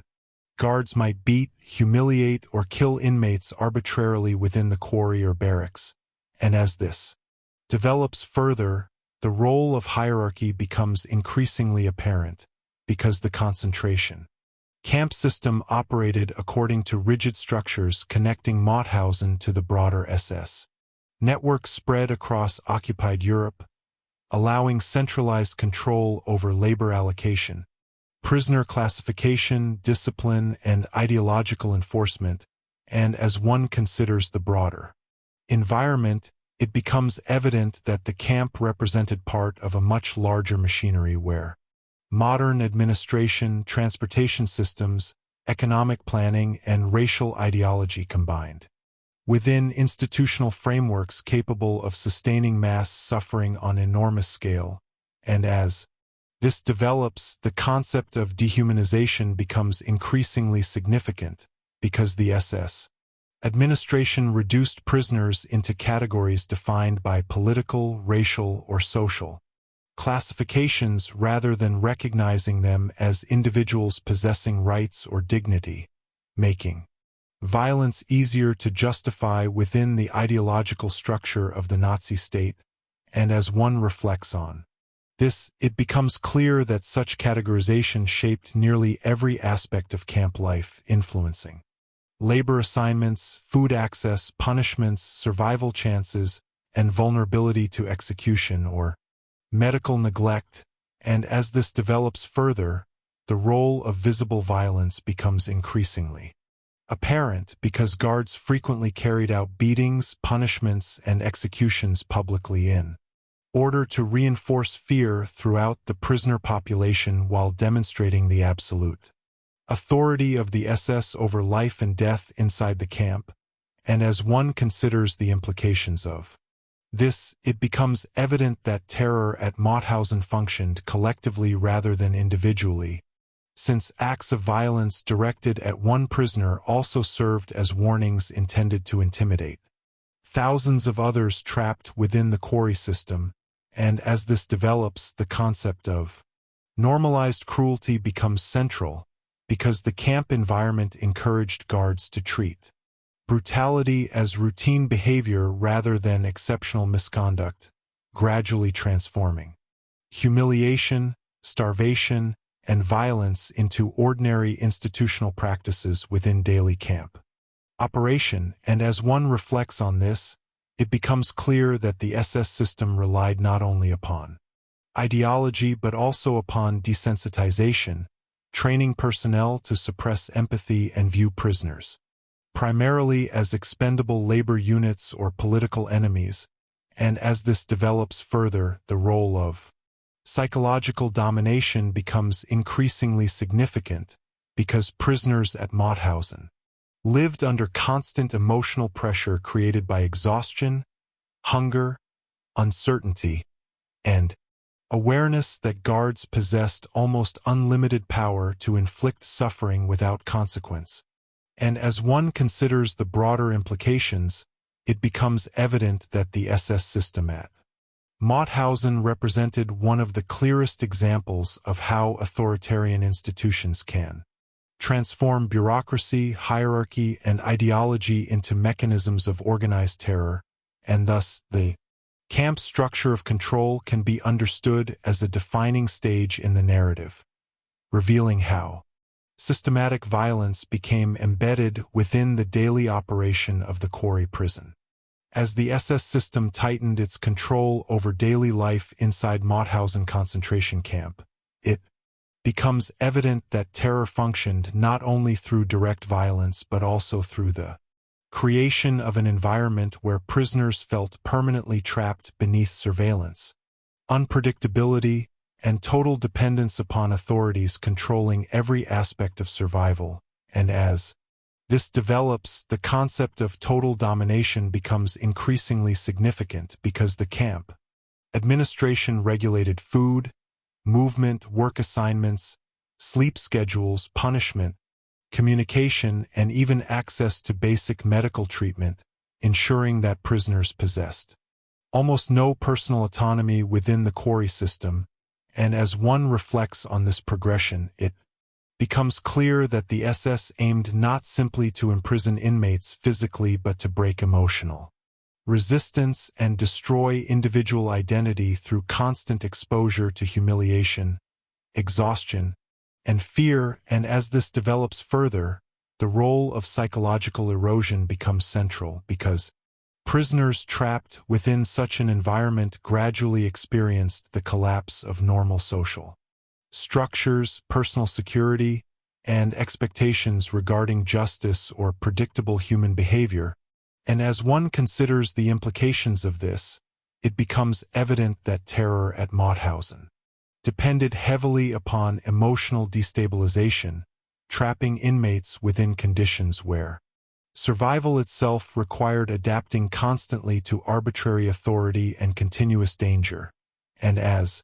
this develops, the concept of prisoner hierarchy becomes increasingly apparent because the SS often delegated certain supervisory roles to selected inmates known as capos, creating internal structures where prisoners themselves sometimes participated in enforcing labor discipline and camp regulations under the threat of punishment or in exchange for limited privileges. And as one reflects on this, it becomes clear that such systems intensified mistrust and fragmentation within the prisoner population while allowing the SS to extend control more efficiently across overcrowded labor details and barracks. And as this develops further, the role of coercion becomes increasingly significant because capos and other prisoner functionaries operated within impossible moral conditions where survival often depended upon cooperation with a violent system designed by the SS. And as one considers the broader environment, it becomes evident that the camp administration intentionally exploited human desperation and fear in order to weaken solidarity among prisoners and maintain domination through division as well as direct force. And as this develops, the concept of spectacle becomes central because public punishments, executions, and humiliations formed an important part of camp life, reinforcing the visibility of SS power while demonstrating the consequences of resistance, escape attempts, or perceived disobedience before the entire inmate population. And as one reflects on this, it becomes clear that such spectacles transformed suffering into a political tool designed to eliminate hope and reinforce psychological submission within the camp. And as this develops further, the role of language becomes increasingly apparent because the SS frequently used insults, mockery, racial slurs, and degrading terminology when addressing prisoners, reinforcing dehumanization and reducing inmates into categories stripped of individuality or dignity. And as one considers the implications of this, it becomes evident that violence inside Mauthausen operated not only physically but symbolically, communicating constantly that prisoners existed outside ordinary moral or legal protection within the ideology of the Nazi state. And as this develops, the concept of institutional cruelty becomes increasingly significant because the camp system normalized behaviors that under ordinary circumstances would have been recognized immediately as horrific crimes, transforming beatings, starvation, and public humiliation into accepted components of administrative routine. And as one reflects on this, it becomes clear that such normalization represented one of the most dangerous aspects of authoritarian systems, allowing extraordinary brutality to become integrated into everyday institutional behavior through ideology, obedience, and gradual desensitization. And as this develops further, the role of memory becomes increasingly apparent because survivors later described Mauthausen as a place where terror permeated every moment of existence, shaping movement, thought, relationships, and emotional survival within the Quarry prison. And as one considers the broader implications, it becomes evident that the SS system at Mauthausen revealed how modern institutions can weaponize hierarchy, bureaucracy, fear, and dehumanization in order to sustain organized cruelty on massive scale. And thus, the structure of terror inside the camp can be understood as a defining stage in the narrative, exposing how authoritarian power transformed the Quarry prison into one of the most brutal environments within the Nazi concentration camp network. Chapter 3, Segment 2. Resistance inside the Quarry. As the machinery of terror inside Mauthausen concentration camp tightened its grip over prisoners through starvation, violence, and forced labor, it becomes evident that even within one Of the harshest environments of the Nazi concentration camp system, acts of resistance still emerged beneath the crushing weight of fear and exhaustion, because despite the overwhelming power of Nazi Germany, prisoners continued searching for ways to preserve dignity, solidarity, and humanity inside the Quarry prison, and as this develops, the concept of resistance beyond armed revolt becomes central because survival itself could become an act of defiance in a camp, specifically designed around extermination through labor and dehumanization, and as one reflects on this progression, it becomes clear that resistance at Mauthausen rarely resembled dramatic battlefield rebellion due to the extreme surveillance, brutality, and physical exhaustion surrounding the prisoner population, yet smaller forms of opposition appeared constantly through mutual aid, secret communication, sabotage, emotional support, preservation of identity, and efforts to protect weaker inmates from total collapse. And as this develops further, the role of solidarity becomes increasingly significant because prisoners trapped inside the Quarry often depended upon fragile networks of trust and cooperation in order to survive conditions that isolated individuals physically and psychologically, and as one considers the implications of this, it becomes evident that the Nazi system relied heavily upon destroying solidarity through fear, hierarchy, and competition for survival, making every act of human connection potentially dangerous yet profoundly meaningful, and as this develops, the concept of shared suffering becomes central because prisoners from many different countries, languages, and political backgrounds gradually recognized common experiences inside the camp despite cultural differences, forming bonds through labor details, barracks life, and shared exposure to violence and deprivation, and as one reflects on this, it becomes clear that the multinational prisoner population at Mauthausen created unique possibilities for underground cooperation, particularly among political prisoners and resistance members who possessed prior organizational experience before deportation, and as this develops further, the role of communication becomes increasingly apparent because prisoners exchanged information secretly regarding camp conditions, SS movements, food opportunities, survival strategies, and news from the outside world despite severe punishment for unauthorized communication, and as one considers the broader environment, it becomes evident that information itself carried enormous psychological importance inside the camp, offering prisoners fragments of hope, orientation, and connection to realities beyond the Quarry walls. And as this develops, the concept of moral resistance becomes increasingly significant because preserving empathy and humanity under conditions specifically designed to destroy both required extraordinary emotional courage, especially when starvation, disease, and terror encouraged emotional numbness and self-preservation at the expense of others. And as one reflects on this, it becomes clear that acts such as sharing bread, assisting exhausted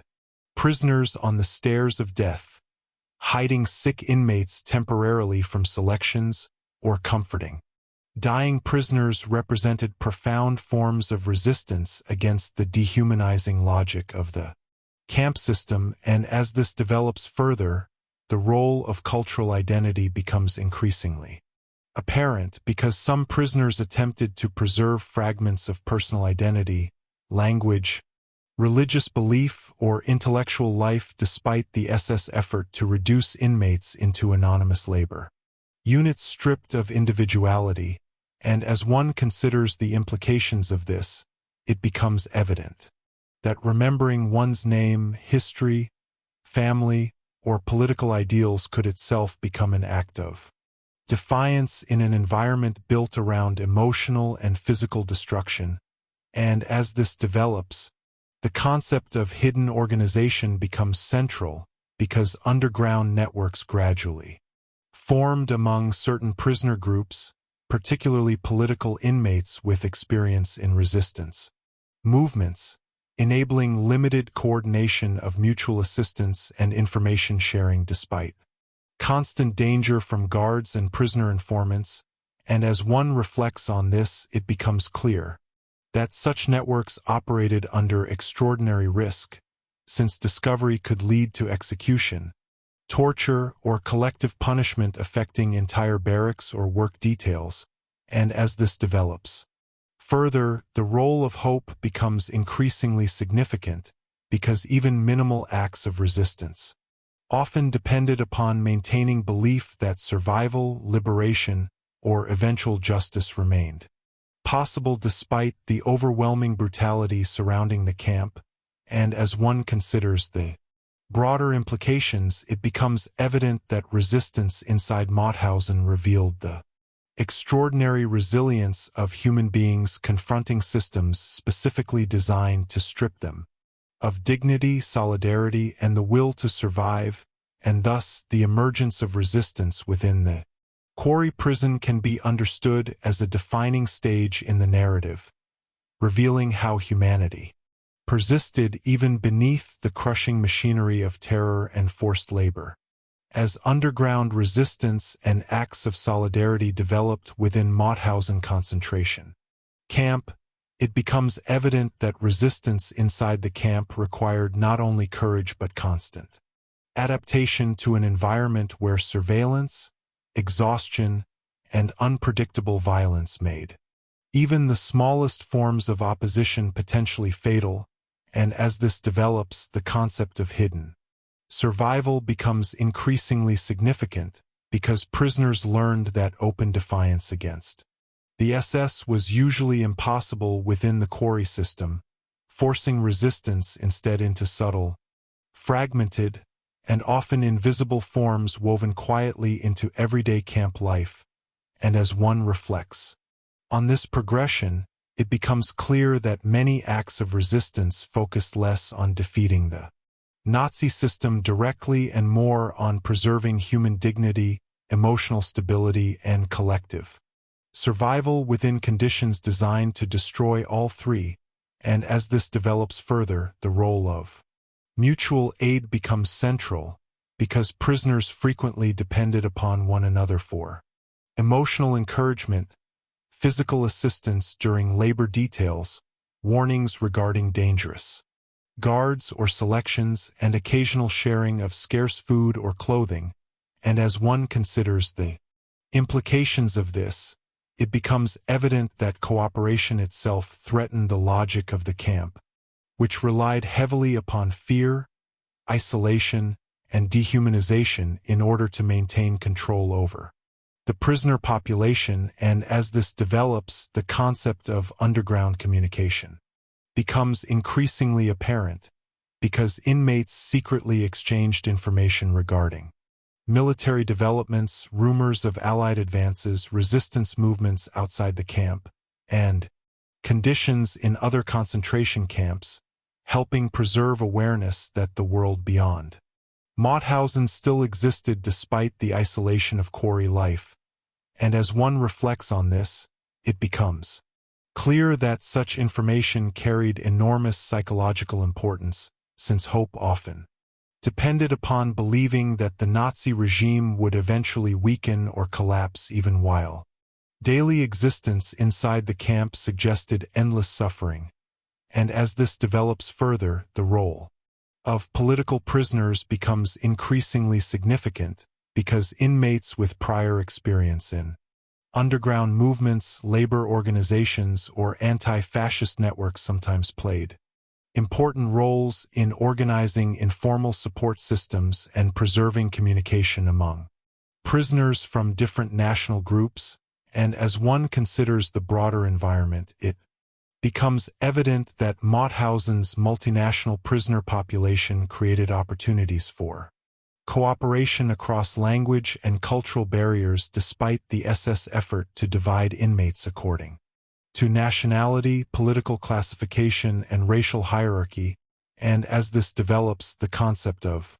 sabotage becomes central because some prisoners attempted whenever possible to slow production, damage equipment subtly, or reduce labor efficiency inside workshops and quarry operations without attracting immediate punishment, and as one reflects on this, it becomes clear that such actions carried enormous danger given the camp's brutal disciplinary system, yet they represented attempts to resist participation within the machinery exploiting and destroying prisoner bodies, and as this develops further, the role of memory preservation becomes increasingly apparent because some inmates secretly documented names, deaths, experiences, or camp conditions whenever possible, understanding that preserving evidence might one day help expose the crimes committed inside the Quarry prison after the war, and as one considers the implications of this, it becomes evident that memory itself became a form of resistance against a regime actively attempting to erase both victims and evidence beneath systems of terror and extermination, and as this develops, the concept of emotional resistance becomes increasingly significant because maintaining compassion, humor, friendship, religious belief, or personal identity under catastrophic conditions represented profound acts of defiance against a camp designed to reduce human beings into exhausted labor units stripped of individuality and hope. And as one reflects on this, it becomes clear that resistance inside Mauthausen often involved protecting fragments of humanity rather than dramatic confrontation, preserving moral values within an environment built systematically around cruelty and degradation, and as this develops further, the role of survival becomes increasingly apparent because simply enduring the quarry labor, hunger, disease, and violence day after day could itself represent resistance against a system expecting many prisoners to collapse and die, and as one considers the broader implications, it becomes evident that the existence of resistance inside Mauthausen revealed the limits of total domination, showing that even within one of the Nazi regime's most brutal concentration camps, human beings continued searching for ways to preserve solidarity, memory, and dignity beneath overwhelming oppression, and thus the hidden resistance inside the quarry can be understood as a defining stage in the narrative, exposing how acts of humanity survived within a system specifically designed to extinguish them through fear, labor, and terror. Chapter 3, Segment 3. The camp expands across Europe. As the war continued and the power of Nazi Germany stretched across much of Europe, it becomes evident that Mauthausen concentration camp evolved far beyond a single quarry prison. In Austria, because the camp gradually became the center of a massive network of subcamps, forced labor sites, industrial complexes, and transportation systems connected to the broader Nazi concentration camp structure spreading across occupied territories, and as this develops, the concept of expansion becomes central because the growing demands of war production, military construction, and industrial labor pushed the SS to transform Mauthausen into one of the largest and most brutal labor camp systems in Europe, and as one reflects on this progression, it becomes clear that the Granite Quarry remained symbolically important within the camp's identity. Yet the system surrounding Mauthausen increasingly expanded into factories, tunnels, construction sites, armament facilities, and industrial projects requiring enormous quantities of forced labor supplied through prisoner transports arriving continuously from conquered territories, and as this develops further, the role of war economy becomes increasingly significant because Nazi authorities sought to exploit prisoners not only as punishment targets or political enemies but also as disposable labor resources capable of sustaining industrial production during the later years of the war, especially as German military losses and labor shortages intensified, and as one considers the implications of this, it becomes evident that concentration camps became deeply integrated into the economic structure of the Third Reich, connecting private industries, SS administration, and state authorities within systems where forced labor and mass suffering generated economic output. Under conditions of extreme brutality, and as this develops, the concept of industrialized exploitation becomes central because prisoners associated with the Mauthausen system were sent into a growing network of satellite camps where they worked in weapons production, aircraft assembly, underground tunnel excavation, road construction, and other projects considered essential to the German war effort, and as one reflects on this, it becomes clear that the expansion of the camp system reflected both the increasing desperation of Nazi Germany and the regime's willingness to consume human lives on enormous scale in order to sustain military production. And as this develops further, the role of transportation becomes increasingly apparent, because trains carrying prisoners connected Mauthausen to occupied countries across Europe, bringing political prisoners, resistance members, Jews, Soviet POWs, and civilians accused of opposing German rule into the expanding forced labor network, and as one considers the broader environment, it becomes evident that the camp system functioned through vast logistical coordination involving railways, administrative records, labor allocation offices, and SS command structures capable of moving prisoners rapidly between camps and industrial sites, according to changing wartime needs. And as this develops, the concept of geographic terror becomes increasingly significant because the influence of Mauthausen spread far beyond Austria itself, touching communities across Poland, France, Yugoslavia, the Soviet Union, Hungary, Italy, the Netherlands, and numerous other occupied territories whose citizens disappeared into the expanding concentration camp network. And as one reflects on this, it becomes clear that the camp became part of a continental machinery of exploitation where conquered populations supplied labor through systems of arrest, deportation, and imprisonment organized under Nazi occupation. And as this develops further, the role of subcamps becomes increasingly apparent, because dozens of satellite camps linked to Mauthausen operated under similarly brutal conditions where prisoners endured starvation, overwork, disease, and violence while supporting industrial or military projects connected to the German war economy. And as one considers the implications of this, it becomes evident that the expansion of Mauthausen blurred distinctions between concentration camps, labor camps, and industrial production zones, creating environments where economic activity and systematic human destruction became inseparable. And as this develops, the concept of expendability becomes central because the SS administration accepted catastrophic death rates throughout the camp network as operationally acceptable so long as labor productivity could be maintained through continuous replacement of prisoners. And as one reflects on this, it becomes clear that the concentration camp economy depended upon constant human consumption, using starvation, labor, violence, and disease to extract work from prisoners until their bodies failed before replacing them with new arrivals. And as this develops further, the role of fear becomes increasingly significant because Mauthausen's reputation for brutality spread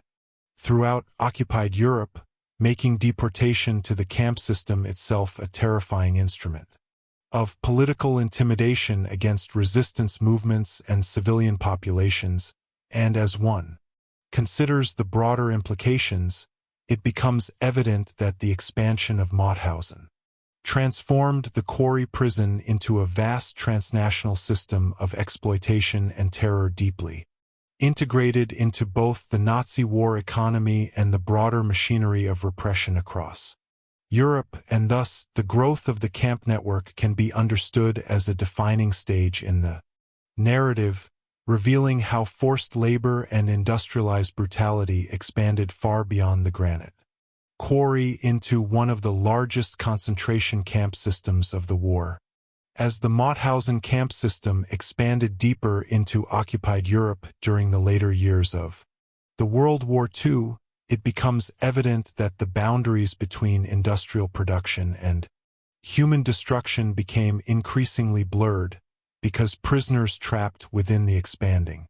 network were treated simultaneously as labor resources and disposable lives whose suffering could be consumed endlessly in service of the Nazi war machine. And as this develops, the concept of industrialized slavery becomes increasingly significant because factories underground, tunnels, construction projects, and military production facilities connected to Mauthausen relied upon prisoners working under catastrophic conditions where survival rates often remained horrifyingly low, and as one reflects on this progression, it becomes clear that the SS transformed forced labor into a central component of wartime economic strategy, particularly after German military losses created severe labor shortages across occupied territories and industrial sectors, and as this develops further, the role of private industry becomes central because corporations and industrial firms increasingly cooperated with the concentration camp system by using prisoners supplied through SS labor allocation structures, benefiting economically from slave labor while remaining connected to environments defined by starvation, violence, and mass death. And as one considers the implications of this, it becomes evident that the exploitation of prisoners at Mauthausen extended beyond ideological persecution alone and became deeply integrated into broader economic and industrial systems sustaining the Nazi war effort. And as this develops, the concept of invisible suffering becomes increasingly apparent, because many subcamps associated with Mauthausen operated near industrial areas, factories, or construction sites where forced labor occurred partly hidden behind ordinary wartime production, allowing enormous human suffering to coexist alongside the routine operation of economic infrastructure. Concentration camp economy lay in how easily modern industrial systems adapted themselves to the exploitation of imprisoned populations once ethical constraints and legal protections disappeared, and as this develops further, the role of transportation networks becomes increasingly significant because railways connected occupied Europe directly to the camp system, transporting prisoners across enormous distances from arrest sites, ghettos, resistance zones, and conquered territories into labor camps where many disappeared permanently. And as one considers the broader environment, it becomes evident that these transportation systems formed essential arteries of Nazi repression, enabling the rapid movement of human beings into structures designed around forced labor and destruction. And as this develops, the concept of continental repression becomes central because Mauthausen drew prisoners from countless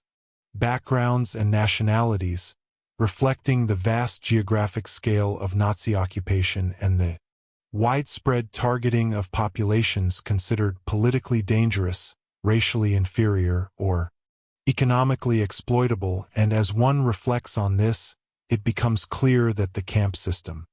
represented a concentrated expression of Nazi domination across Europe itself, uniting military conquest, economic exploitation, racial ideology, and authoritarian terror within one interconnected structure. And as this develops further, the role of death rates becomes increasingly apparent because catastrophic mortality continued throughout the expanding camp network due to starvation, overwork, disease, executions, bombings, and brutal working conditions, especially in underground factories and construction projects where prisoners labored under extreme physical stress with minimal protection or medical care. and as one considers the implications of this, it becomes evident that the camp expansion did not improve survival conditions despite increasing economic importance. Instead, industrial exploitation intensified human suffering by demanding ever greater labor output from already exhausted prisoners, and as this develops, the concept of systemic dehumanization becomes increasingly significant because the administration of the camp network relied upon reducing prisoners into transport numbers, labor categories, and production units rather than recognizing them as individuals possessing rights or humanity. And as one reflects on this, it becomes clear that such bureaucratic abstraction allowed enormous suffering to become normalized within economic planning and wartime administration, turning industrial productivity into justification for the consumption of human life on massive scale. And as this develops further, the role of memory becomes increasingly apparent because survivors later described the Mauthausen network not simply as isolated prisons but as a vast landscape of forced labor and death stretching across Europe through factories, tunnels, quarries, and camps, connected by fear, transport systems, and SS authority. And as one considers the broader implications, it becomes evident that the expansion of Mauthausen revealed one of the most terrifying capacities of modern authoritarian systems: the ability to integrate industrial production, transportation infrastructure, political repression, and ideological violence into one coordinated machinery of exploitation and destruction, and thus the growth of the camp network across Europe can be understood as a defining stage in the narrative, exposing how forced labor evolved into a continental system consuming human lives in service of war, industry, and totalitarian power. Chapter 4, Segment 1. Death Marches and Final Collapse. As the World War II moved toward its final stages and the military power of Nazi Germany began collapsing across Europe, it becomes evident that conditions inside Mauthausen concentration camp grew even more catastrophic because the approaching defeat of the Nazi regime did not immediately reduce suffering inside the concentration camp system but instead intensified chaos, overcrowding, starvation, disease, and violence as thousands of prisoners were transferred across collapsing territories. And as this develops, the concept of final desperation becomes central, because SS authorities increasingly attempted to evacuate camps threatened by advancing Allied armies, forcing prisoners onto brutal death marches or transporting them into already overcrowded camp networks such as Mauthausen. And as one reflects on this progression, it becomes clear that the final months of the war represented one of the deadliest periods inside the concentration camp system, partly because the Nazi administration still sought to exploit prisoner labor while simultaneously attempting to conceal evidence, maintain control, and prevent inmates from being liberated alive by approaching enemy forces. And as this develops further, the role of overcrowding becomes increasingly significant because transports arriving from evacuated camps across occupied Europe flooded Mauthausen and its subcamps with exhausted prisoners, already weakened by starvation, disease, exposure, and previous forced labor. Overwhelming barracks, food supplies, sanitation systems, and medical facilities beyond even the horrific standards that had already existed. And as one considers the implications of this, it becomes evident that the collapse of Nazi Germany intensified human suffering inside the camps rather than immediately ending it, trapping prisoners within a rapidly disintegrating system where survival conditions deteriorated catastrophically. And as this develops, the concept of death marches becomes central, because thousands of prisoners were forced on exhausting evacuations. across freezing roads and devastated wartime landscapes under armed guard, often walking enormous distances with little food, water, shelter, or medical care, and as one reflects on this, it becomes clear that these marches functioned not merely as prisoner transfers but as extensions of the camp system itself, where exhaustion, shootings, exposure, and starvation killed countless inmates before they ever reached new destinations, and as this develops further, the role of exhaustion becomes increasingly apparent, because many prisoners arriving at Mauthausen during the final months of the war had already endured years of imprisonment followed by brutal evacuation marches that left them physically destroyed before entering an already collapsing camp environment, and as one considers the broader environment, it becomes evident that the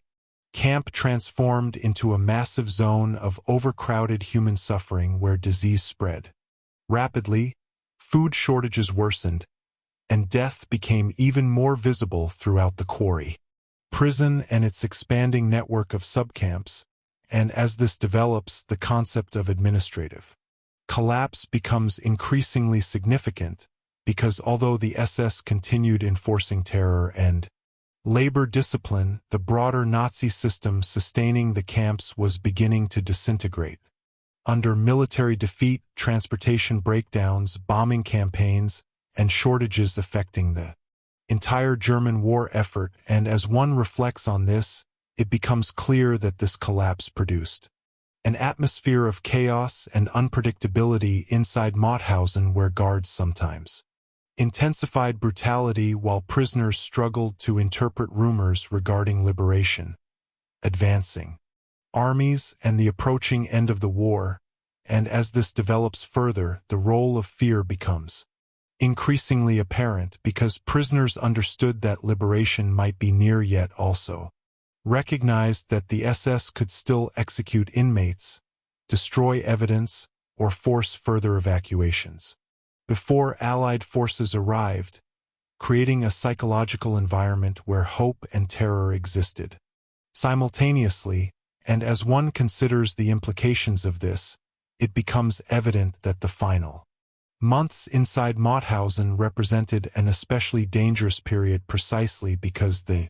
concentration camp system remained deadly even while collapsing structurally, and as this develops, the concept of visible disintegration becomes central, because prisoners witnessed guards fleeing, supplies dwindling, disease spreading uncontrollably, and administrative systems breaking apart, while death rates continued rising throughout the overcrowded camp population. And as one reflects on this, it becomes clear that the end of Nazi rule did not arrive as a clean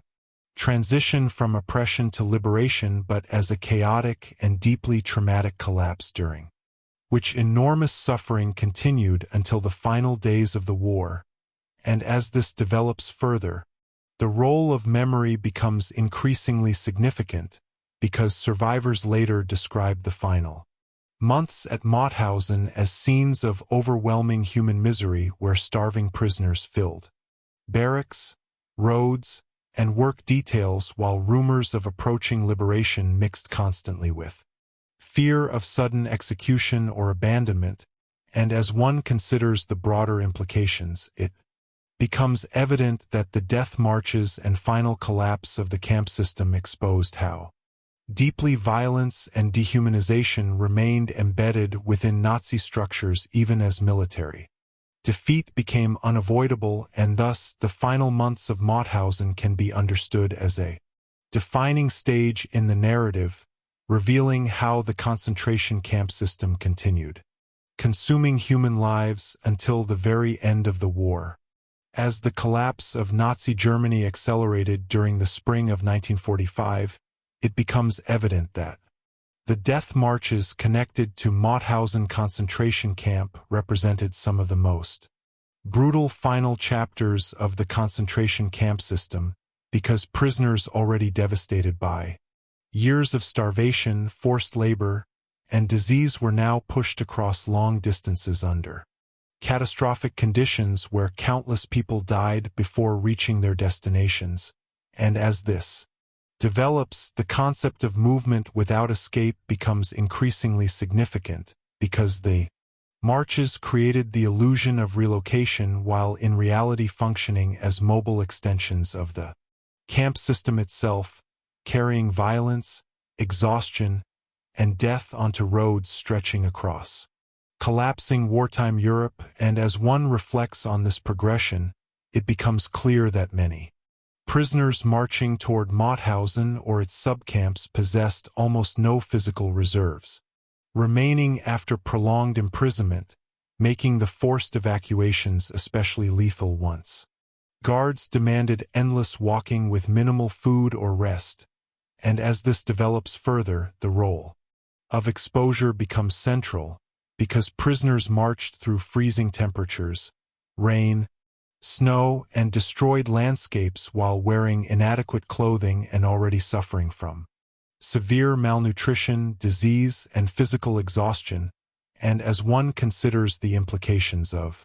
this, it becomes evident that the environment itself became another weapon during the final collapse of the camp system, amplifying suffering and accelerating death among prisoners whose bodies could no longer endure additional hardship. And as this develops, the concept of arbitrary violence becomes increasingly apparent, because guards frequently shot prisoners who collapsed, slowed down, or attempted escape during the marches, reinforcing terror through highly visible brutality even as the Nazi state itself disintegrated militarily. And as one reflects on this, it becomes clear that the concentration camp system retained its logic of dehumanization until the very end, continuing to treat prisoners as expendable bodies despite Germany's impending defeat. And as this develops further, the role of overcrowding becomes increasingly significant, because Mauthausen and its surrounding camps received enormous numbers of transferred prisoners during the final months of the war, creating catastrophic living conditions where barracks overflowed with starving and diseased inmates lacking adequate food, sanitation, or medical care. And as one considers the broader environment, it becomes evident that the camp network was collapsing under its own scale, unable to sustain the populations forced into it, yet still continuing to operate through terror, labor, and neglect. And as this develops, the concept of epidemic suffering becomes central, because disease spread rapidly through the overcrowded camps during the final months, killing prisoners already weakened by marches and long-term starvation, while medical systems failed almost completely under the pressure of collapse. And as one reflects on this, it becomes clear that liberation approached through an atmosphere of extraordinary human catastrophe rather than orderly transition, with thousands dying even in the final days before Allied arrival. And as this develops further, the role of rumor and uncertainty becomes increasingly apparent, because prisoners inside Mauthausen often received fragmented information regarding advancing Allied armies, German retreats, or the possible end of the war, creating emotional conditions where hope mixed constantly with fear of massacres, evacuations, or deliberate extermination before liberation could occur. And as one considers the implications of this, it becomes evident that psychological tension during the final collapse remained overwhelming, since inmates recognized that survival might finally be possible, yet also understood that death could still arrive suddenly through violence, disease, or starvation before rescue occurred. And as this develops, the concept of institutional disintegration becomes increasingly significant, because guards fled, administrative systems weakened, transportation networks failed, and wartime chaos spread throughout the collapsing Reich, gradually undermining the structures that had maintained the concentration camp system for years. And as one reflects on this, it becomes clear that the breakdown of Nazi authority exposed the fragility of A regime that had appeared terrifyingly powerful yet depended heavily upon centralized control, fear, and organized violence in order to sustain itself, and as this develops further, the role of survival becomes increasingly apparent because prisoners who endured the death marches and final collapse often survived through extraordinary resilience, mutual assistance, luck, and sheer physical endurance under conditions where death surrounded them constantly. And as one considers the broader implications, it becomes evident that the final months of Mauthausen revealed both the extreme brutality and the ultimate instability of systems built upon terror, exploitation, and dehumanization, and thus the death marches and collapse of the camp system can be understood as a defining stage in the narrative, exposing how the machinery of forced labor and extermination continued operating destructively even as the Nazi regime itself fell apart. Around it. Chapter 4, Segment 2. Liberation at Mauthausen. As the collapse of Nazi Germany accelerated during the final days of the World War II, it becomes evident that the liberation of Mauthausen concentration camp emerged not as a sudden moment of triumph alone, but as the uncovering of an enormous human catastrophe hidden behind the granite walls and quarry structures of one of the most brutal concentration camps in Europe, because when Allied forces finally approached the camp system, they encountered thousands of prisoners trapped within conditions shaped by starvation, disease, overcrowding, violence, and near total physical collapse after years of systematic abuse. And as this develops, the concept of liberation amid devastation becomes central, because freedom arrived for many inmates only after their bodies and minds had already been pushed to the limits of human endurance through forced labor, terror, and deprivation. And as one reflects on this progression, it becomes clear that the final days before liberation were marked by chaos and uncertainty throughout the camp. As guards fled, command structures weakened, rumors spread rapidly among prisoners, and the once rigid system of SS authority began visibly disintegrating beneath military defeat. And as this develops further, the role of fear becomes increasingly significant, because even as Allied armies advanced, many prisoners remained terrified that the SS might still carry out executions, evacuations, or massacres before abandoning the camp entirely, especially after witnessing years of brutality, demonstrating how little value their lives held within the Nazi system. And as one considers the implications of this, it becomes evident that liberation was experienced not initially as certainty, but as fragile possibility emerging slowly through confusion, collapsing authority, and desperate hope inside an environment still dominated by death and suffering. And as this develops, the concept of physical collapse becomes central, because thousands of inmates inside Mauthausen were already dying from starvation, disease, and exhaustion by the time Allied forces approached, leaving liberation forces confronted not simply with imprisoned populations but with vast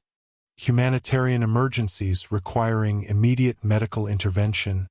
food distribution, and disease control. And as one reflects on this, it becomes clear that the camp system had consumed human bodies so thoroughly that many survivors remained unable even to stand or walk despite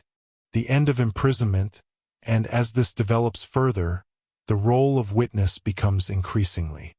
apparent, because Allied soldiers entering Mauthausen encountered direct evidence of systematic cruelty: emaciated prisoners, overcrowded barracks, piles of corpses, disease-ridden camp facilities, and the infamous quarry structures where forced labor had destroyed countless lives over the years. And as one considers the broader environment, it becomes evident that liberation exposed realities many outside observers had previously struggled to imagine fully, forcing soldiers, journalists, medical personnel, and investigators to confront the physical consequences of the concentration camp system directly for the first time, and as this develops, the concept of emotional shock becomes increasingly significant because liberating forces often described profound horror upon seeing the condition of prisoners and the scale of suffering preserved inside the camp environment, particularly given the visible evidence of starvation and mass death surrounding the Quarry prison, and as one reflects on this, it becomes clear that Mauthausen stood as undeniable proof of how modern institutions had been transformed into machinery of organized cruelty under Nazi rule, and as this develops further, the role of prisoner reaction becomes increasingly apparent because survivors responded to liberation with complex emotions, including relief, disbelief, grief, exhaustion, confusion, and overwhelming awareness of those who had not lived long enough to witness freedom, and as one considers the implications of this, it becomes evident that liberation did not erase trauma or restore normal life instantly but instead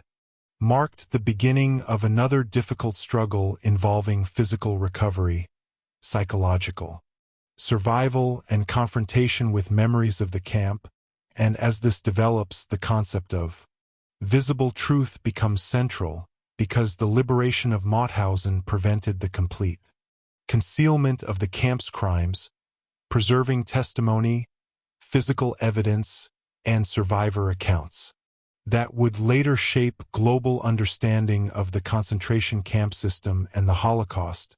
And as one reflects on the broader implications, it becomes evident that liberation transformed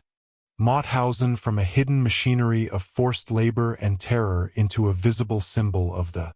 catastrophic consequences of authoritarianism, racial ideology, and industrialized dehumanization, and thus the liberation of the camp can be understood as a defining stage in the narrative, revealing both the collapse of Nazi power and the horrifying human reality uncovered within the Granite prison. As Allied forces secured Mauthausen concentration camp and its surrounding subcamps, it becomes evident that liberation exposed not only the suffering of surviving prisoners but also the immense scale of death and destruction produced by years of forced labor, starvation, violence, and disease within the camp system, because everywhere inside the camp remained visible evidence of systematic human devastation,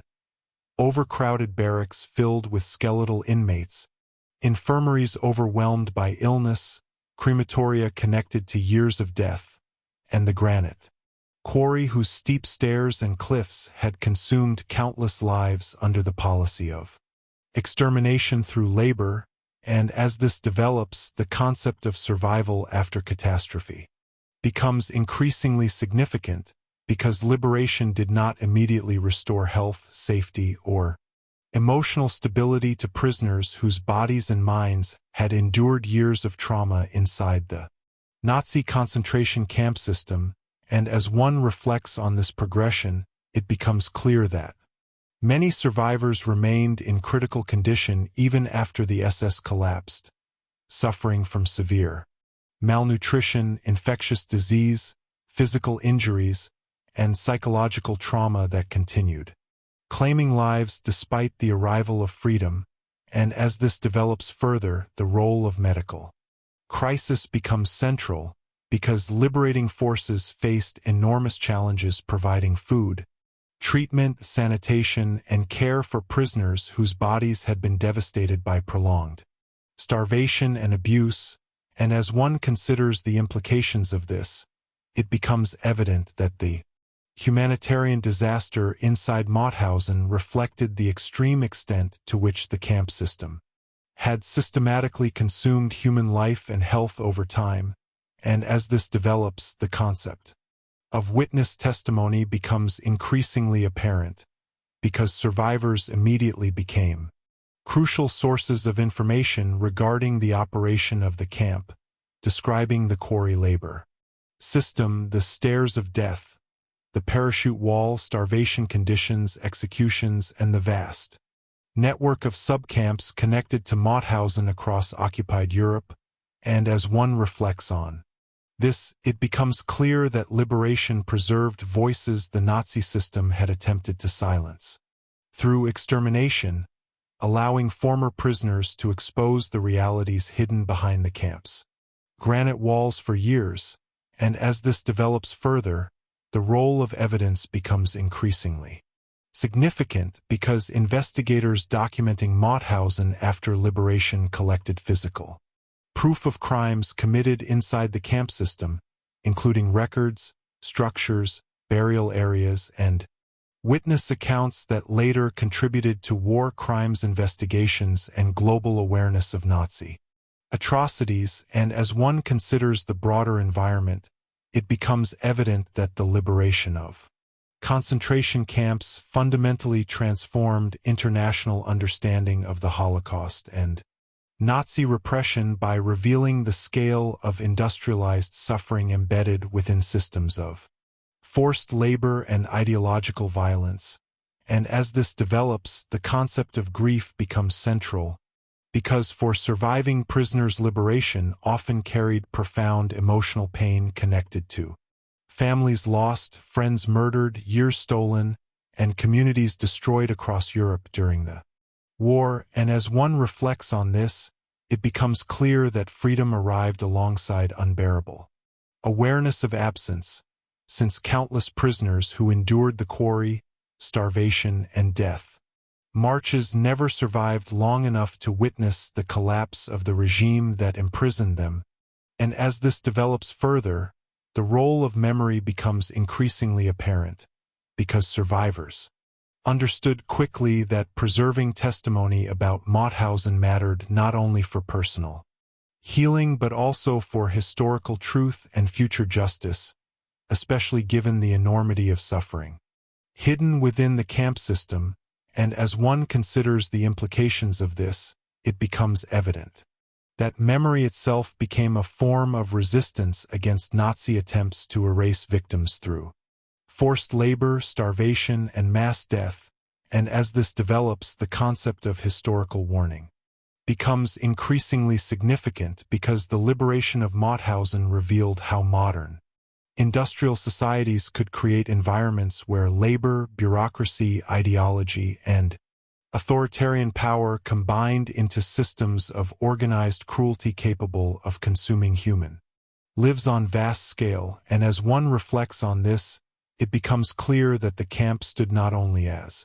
evidence of Nazi crimes but also as a warning about the fragility of civilization when dehumanization and unchecked authority replace empathy and moral responsibility. And as this develops further, the role of remembrance becomes increasingly apparent, because the survivors and liberators who witnessed Mauthausen carried forward the burden of ensuring that the quarry prison and its victims would not disappear into silence after the war ended. And as one considers the broader implications, it becomes evident that liberation transformed the camp from a hidden machinery of terror into a permanent symbol of both human suffering and human endurance beneath one of history's most brutal systems of oppression. And thus the liberation of Mauthausen can be understood as a defining stage in the narrative, revealing the collapse of Nazi terror and the beginning of memory, testimony, and reckoning after years of forced labor and death inside the Granite Quarry. Chapter 4, Segment 3. The Quarry After the War. As the World War II ended and the system of Nazi Germany collapsed beneath military defeat, it becomes evident that the Granite Quarry of Mauthausen concentration camp remained behind as one of the most haunting physical reminders of the concentration camp system, because unlike many temporary wartime structures that disappeared after liberation, the quarry itself continued existing exactly where prisoners had once carried stone, collapsed from exhaustion, and died. beneath the policy of extermination through labor, and as this develops, the concept of landscape. Memory becomes central because the stone walls, steep staircases, and vast quarry pit preserved visible traces of suffering long after the guards fled and the camp administration dissolved. And as one reflects on this progression, it becomes clear that the physical environment of Mauthausen carried extraordinary historical weight after the war precisely because the quarry had functioned simultaneously as workplace, prison, punishment ground, and killing site throughout years of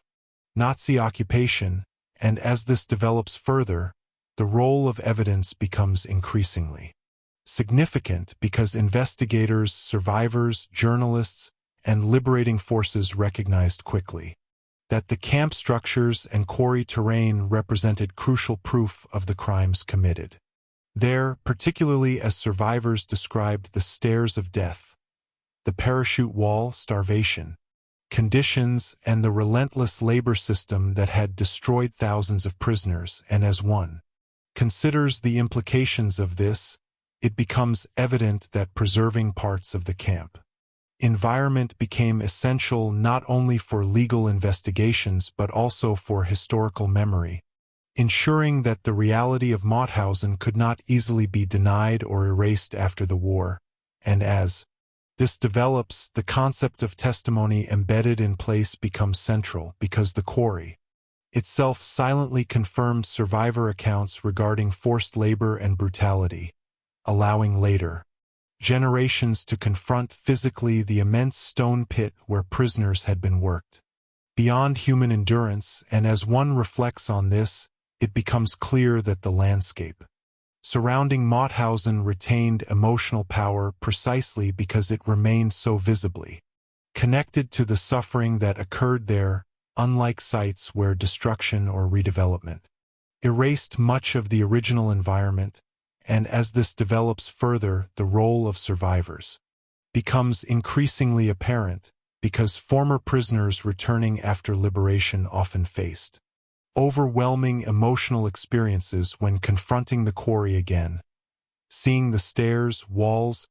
and camp structures that had defined years of terror, starvation, and survival under SS control. And as one considers the broader environment, it becomes evident that post-war remembrance at Mauthausen involved not only preserving historical facts but also confronting the emotional burden carried by survivors whose memories remained deeply tied to the physical geography of the camp. And as this develops, the concept of mourning becomes increasingly significant because the quarry represented not merely a former workplace but a mass site of suffering and death connected to countless prisoners who never survived liberation, leaving survivors and families to grieve within a landscape permanently marked by absence and loss. And as one reflects on this, it becomes clear that the quarry after the war became a place where memory and grief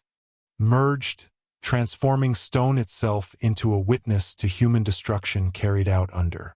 authoritarian ideology and industrialized brutality. And as this develops further, the role of justice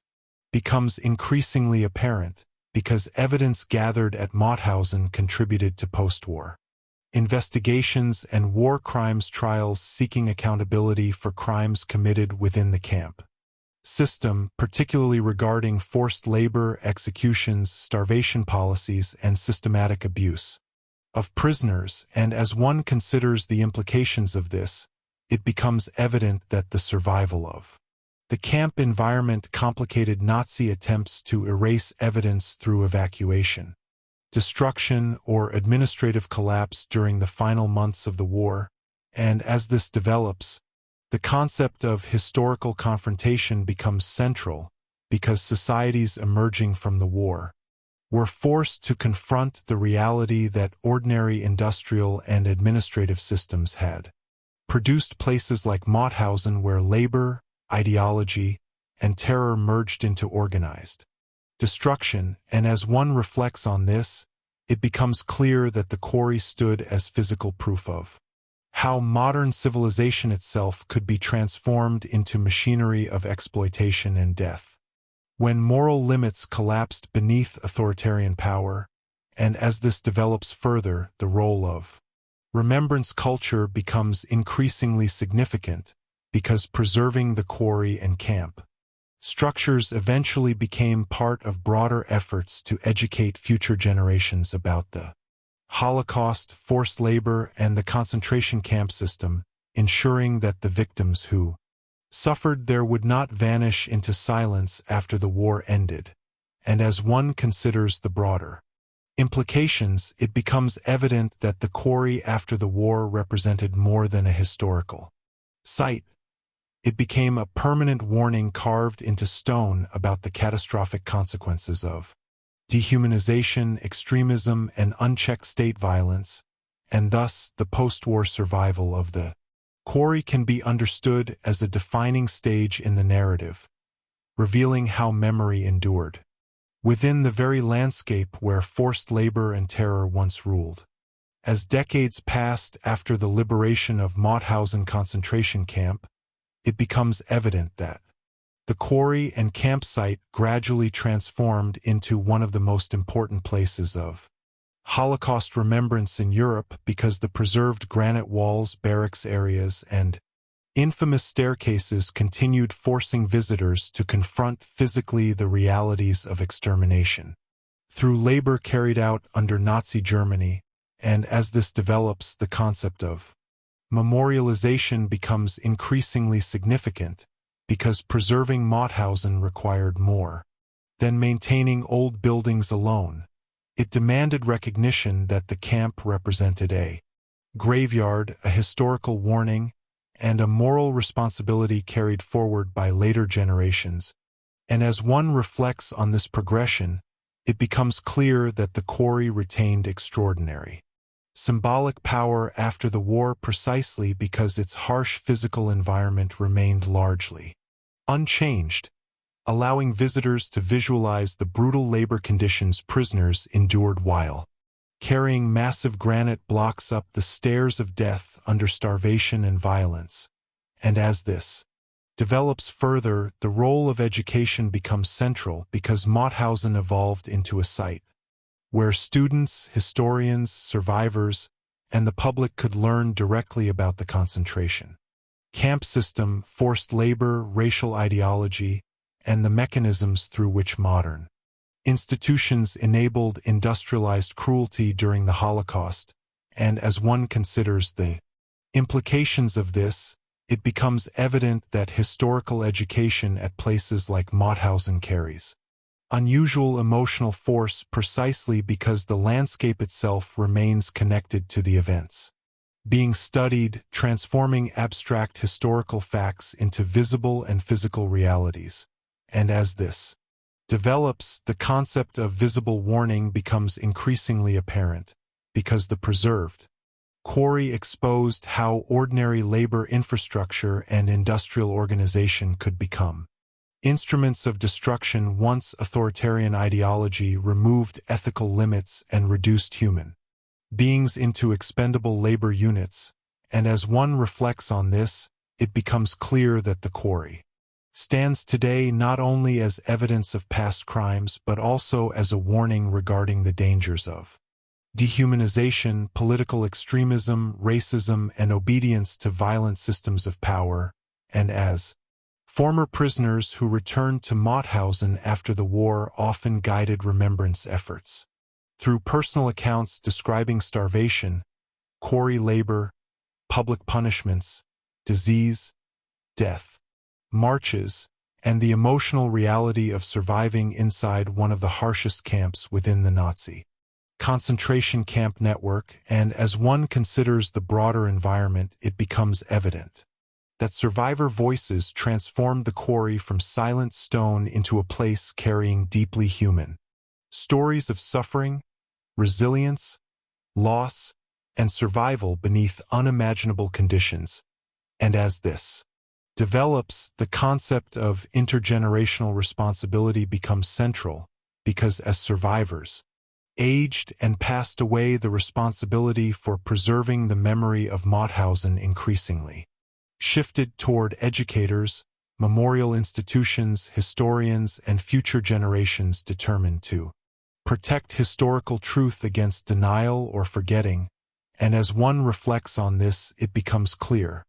that remembrance itself became a form of resistance against the original Nazi attempt to reduce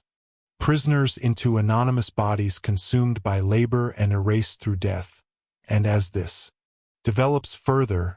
the role of historical truth becomes increasingly apparent, because preserving Mauthausen challenges later generations to confront uncomfortable realities regarding how ordinary people, institutions, industries, and bureaucracies participated in systems of exploitation and terror during the Holocaust, and as one considers the implications of this, it becomes evident that the camp's history forces societies to recognize how fragile moral civilization can become. Once propaganda, authoritarianism, and dehumanization normalize cruelty within political and economic systems, and as this develops, the concept of humanity restored becomes increasingly significant, because memorialization at Mauthausen seeks to return dignity and individuality to victims whom the concentration camp system attempted to reduce into numbers, labor units, and disposable bodies beneath the granite quarry, and as one reflects on this, it becomes clear that every preserved staircase, memorial stone, testimony archive, and historical exhibit exists partly to ensure that those prisoners are remembered not merely as victims of abstract history but as human beings whose lives and suffering mattered, and as this develops further, the role of the quarry itself becomes increasingly apparent, because the granite pit remains one of the most haunting symbols of how labor, industry, and violence merged within the Nazi concentration camp system to consume human life systematically under the illusion of economic productivity and ideological necessity, and as one considers the broader implications, it becomes evident that the quarry after the war transformed from a site of forced labor and death into a permanent place of memory and warning, reminding the world how easily modern systems can descend into organized brutality when empathy and moral responsibility disappear beneath authoritarian power, and thus the post-war legacy of Mauthausen can be understood as a defining stage in the narrative, preserving the truth of the quarry prisoners and ensuring that their suffering remains visible long after the collapse of the regime that imprisoned them. Chapter 5, Segment 1. Why Mauthausen Still Matters Today. As the story of Mauthausen concentration camp reaches its final stage of reflection, it becomes evident that the camp's significance extends far beyond the years of the World War II, because Mauthausen continues standing as one of the clearest warnings in modern history about how ideology, authoritarianism, industrial organization, and dehumanization can combine to transform ordinary labor systems into machinery of destruction, and as this develops, the concept of historical relevance becomes central, because the quarry prison forces later generations to confront not only what happened inside the camp but also how such a system became possible within a technologically advanced and bureaucratically organized society, and as one reflects on this progression, it becomes clear that Mauthausen mattered not simply because of the scale of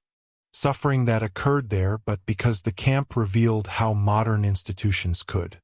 redirect engineering, transportation, administration, and economic production toward exploitation and extermination once moral boundaries collapsed beneath the rule of Nazi Germany. And as this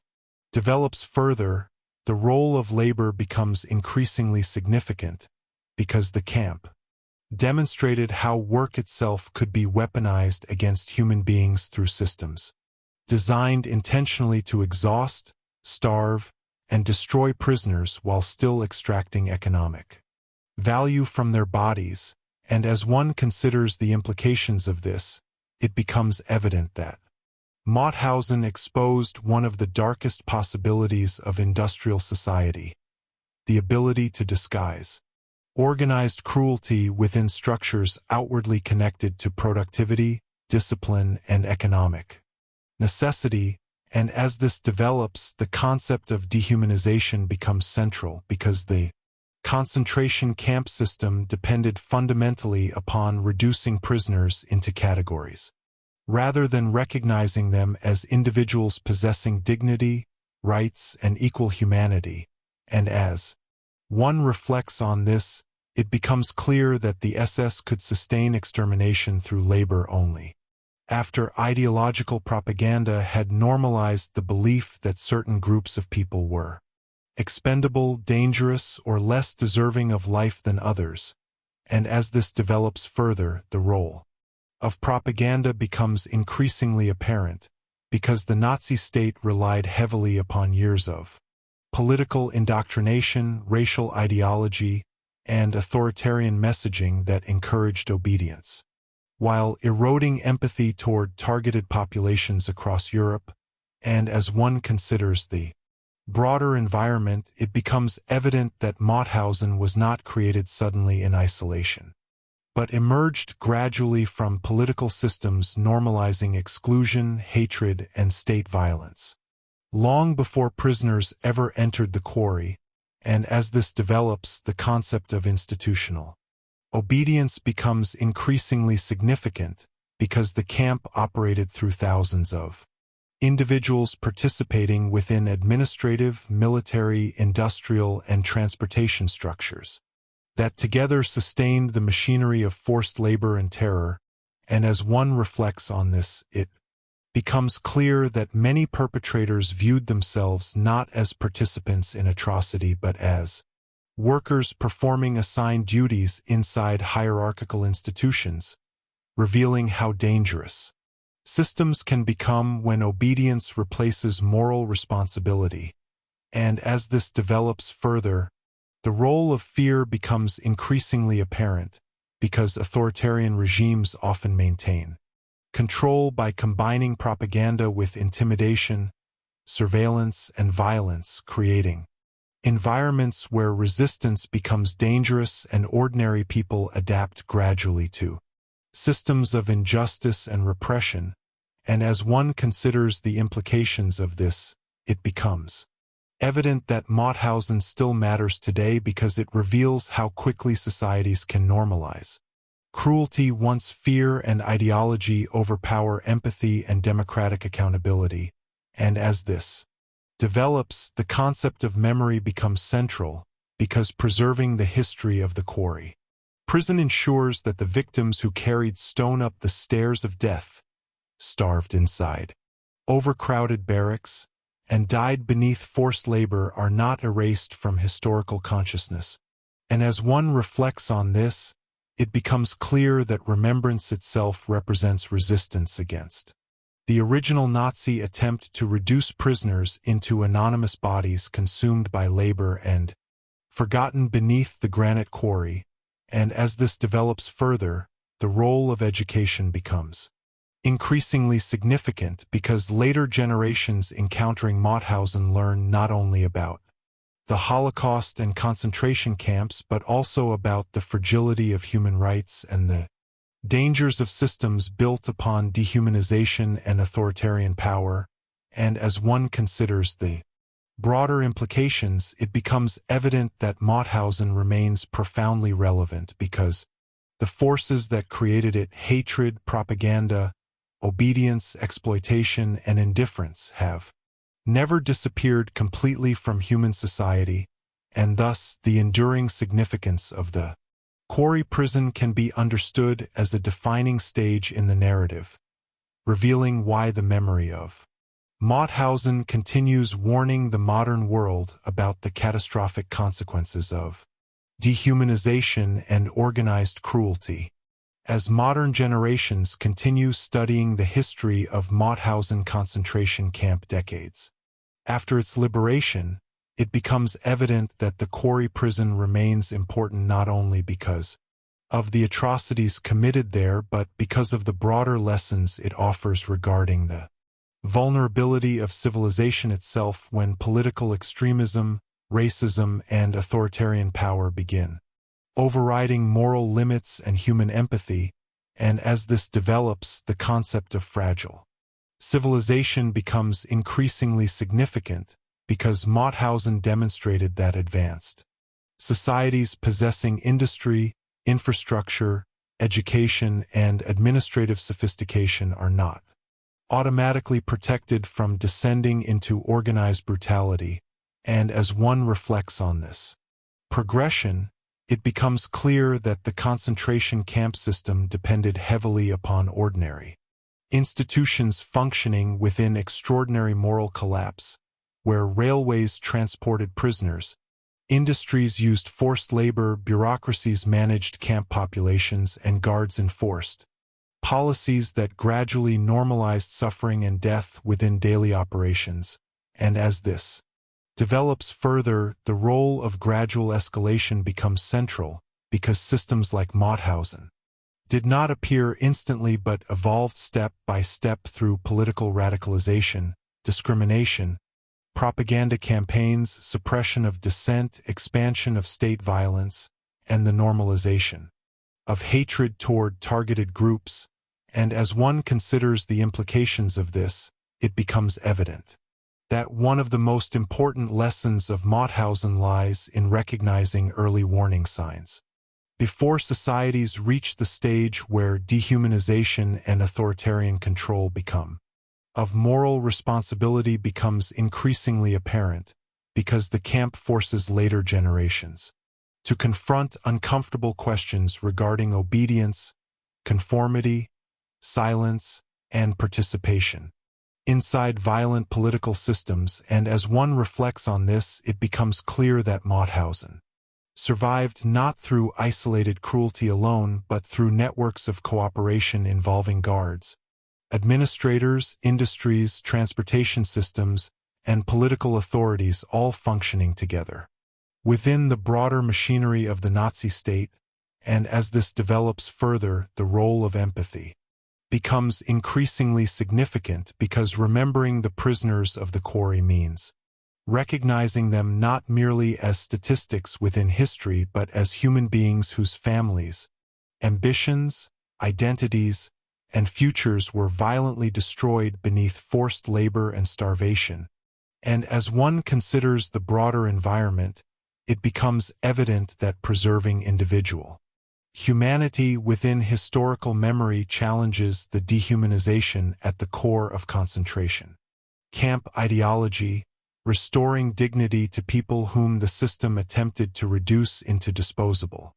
labor units, and as this develops, the concept of testimony becomes central because survivor accounts describing the stairs of death, the parachute wall, hunger, disease, and liberation transformed Mauthausen from an abstract historical subject into lived human experience, preserved across generations, and as one reflects on this, it becomes clear that testimony carries extraordinary importance precisely because the Nazi system attempted so aggressively to silence victims through extermination, fear, and destruction of evidence. And as this develops further, the role of remembrance culture becomes increasingly apparent because memorials, museums, educational programs, and preserved campsites now ensure that the history of Mauthausen remains visible to future generations even as survivors themselves gradually disappear, and as one considers the implications of this, it becomes evident that historical memory requires active protection against denial, distortion, indifference, or political manipulation, especially as direct witnesses to the Holocaust pass away, and as this develops, the concept of universal warning becomes increasingly significant because although Mauthausen emerged from the specific context of Nazi Germany and the Holocaust, its lessons regarding dehumanization, forced labor, state violence, propaganda, and authoritarianism remain relevant to societies far beyond 20th century Europe, and as one reflects on this, it becomes clear that the Quarry prison warns humanity about the dangers of allowing fear, nationalism, racism, or political extremism to redefine certain groups of people as less deserving of dignity or protection, and as this develops further, the role of the Quarry itself becomes increasingly apparent, because the granite stairs and cliffs still standing at Mauthausen continue confronting visitors physically with the reality that ordinary landscapes can become sites of unimaginable suffering once moral responsibility disappears beneath systems of organized power and hatred, and as one considers the broader implications, it becomes evident that Mauthausen still matters today because it preserves one of history's clearest warnings about the catastrophic consequences of reducing human beings into expendable tools of ideology, labor, and political domination, and thus the enduring legacy of the Quarry prison can be understood as a defining stage in the narrative, ensuring that the suffering of the prisoners worked to death beneath the granite walls remains visible long after the collapse of the regime that created the camp. Chapter 5, Segment 2. The Stone Still Remembers. As the history of Mauthausen concentration camp moves toward its final reflection, it becomes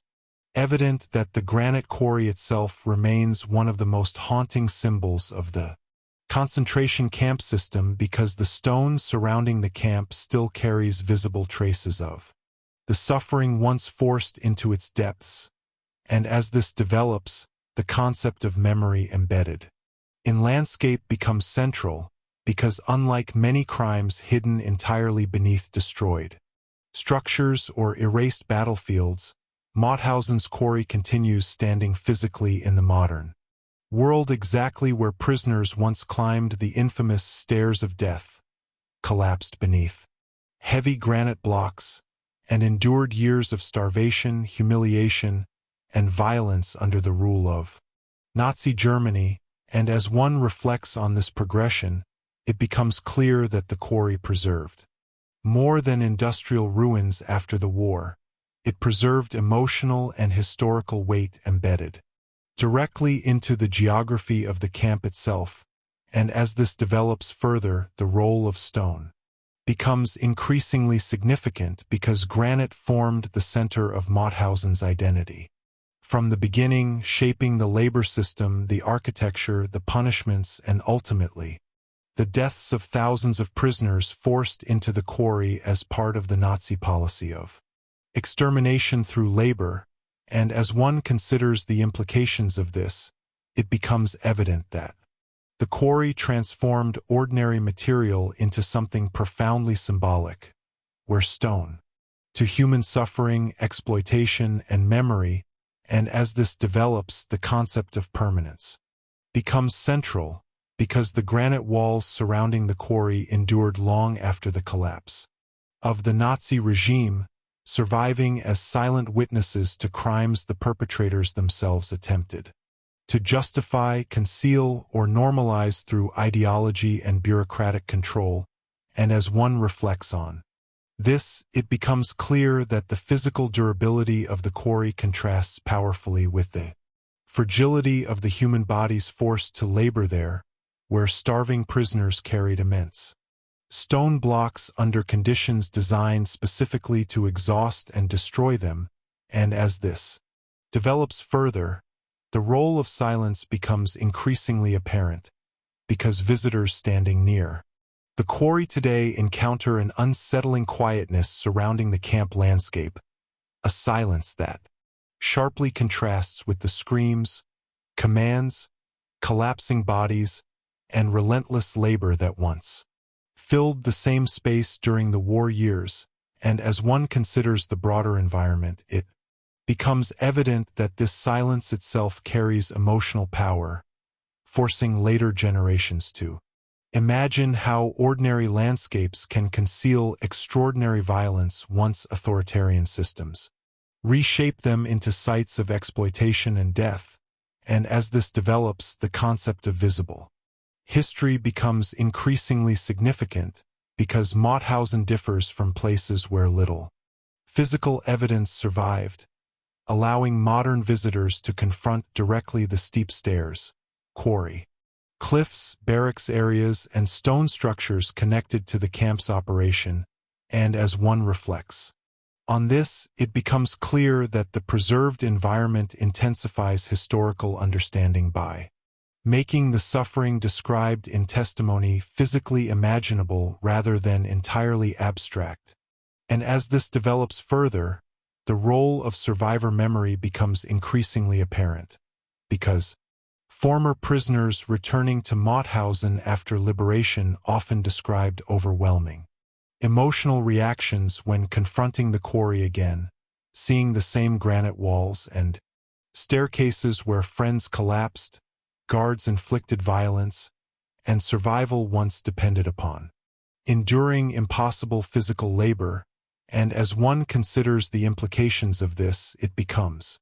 evident that memory at Mauthausen remained deeply tied to geography itself, with specific locations inside the quarry carrying emotional associations impossible to separate from personal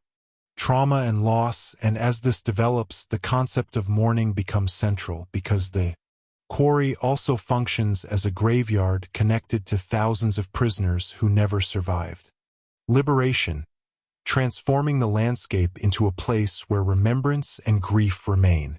inseparable from historical education.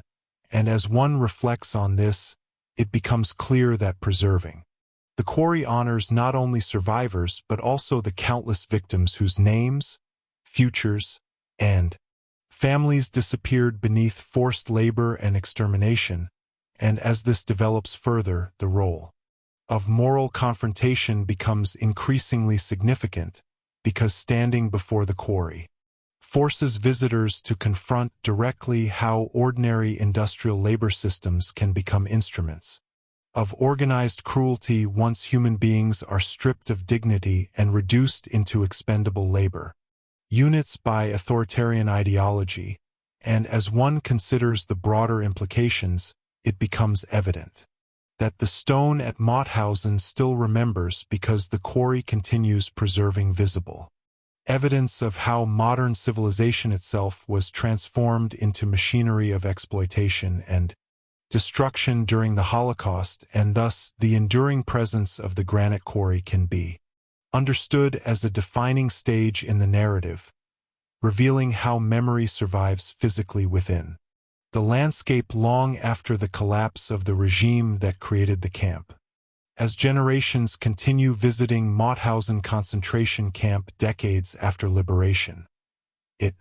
becomes evident that the quarry remains one of the most emotionally powerful Holocaust memorial sites in Europe, precisely because the landscape itself still communicates the brutality of the camp without requiring extensive explanation. And as this develops, the concept of physical memory becomes increasingly significant because the steep granite stairs, towering quarry walls, and preserved camp structures allow visitors to confront directly the environment where prisoners were systematically worked toward death through starvation, exhaustion, and violence. Reflects on this progression, it becomes clear that the physical scale of the quarry creates immediate understanding of the impossible labor demanded from inmates forced to carry massive stone blocks up the stairs of death while weakened by disease and hunger. And as this develops further, the role of empathy becomes central because standing within the quarry encourages later generations to imagine the human experience connected to the site rather than perceiving the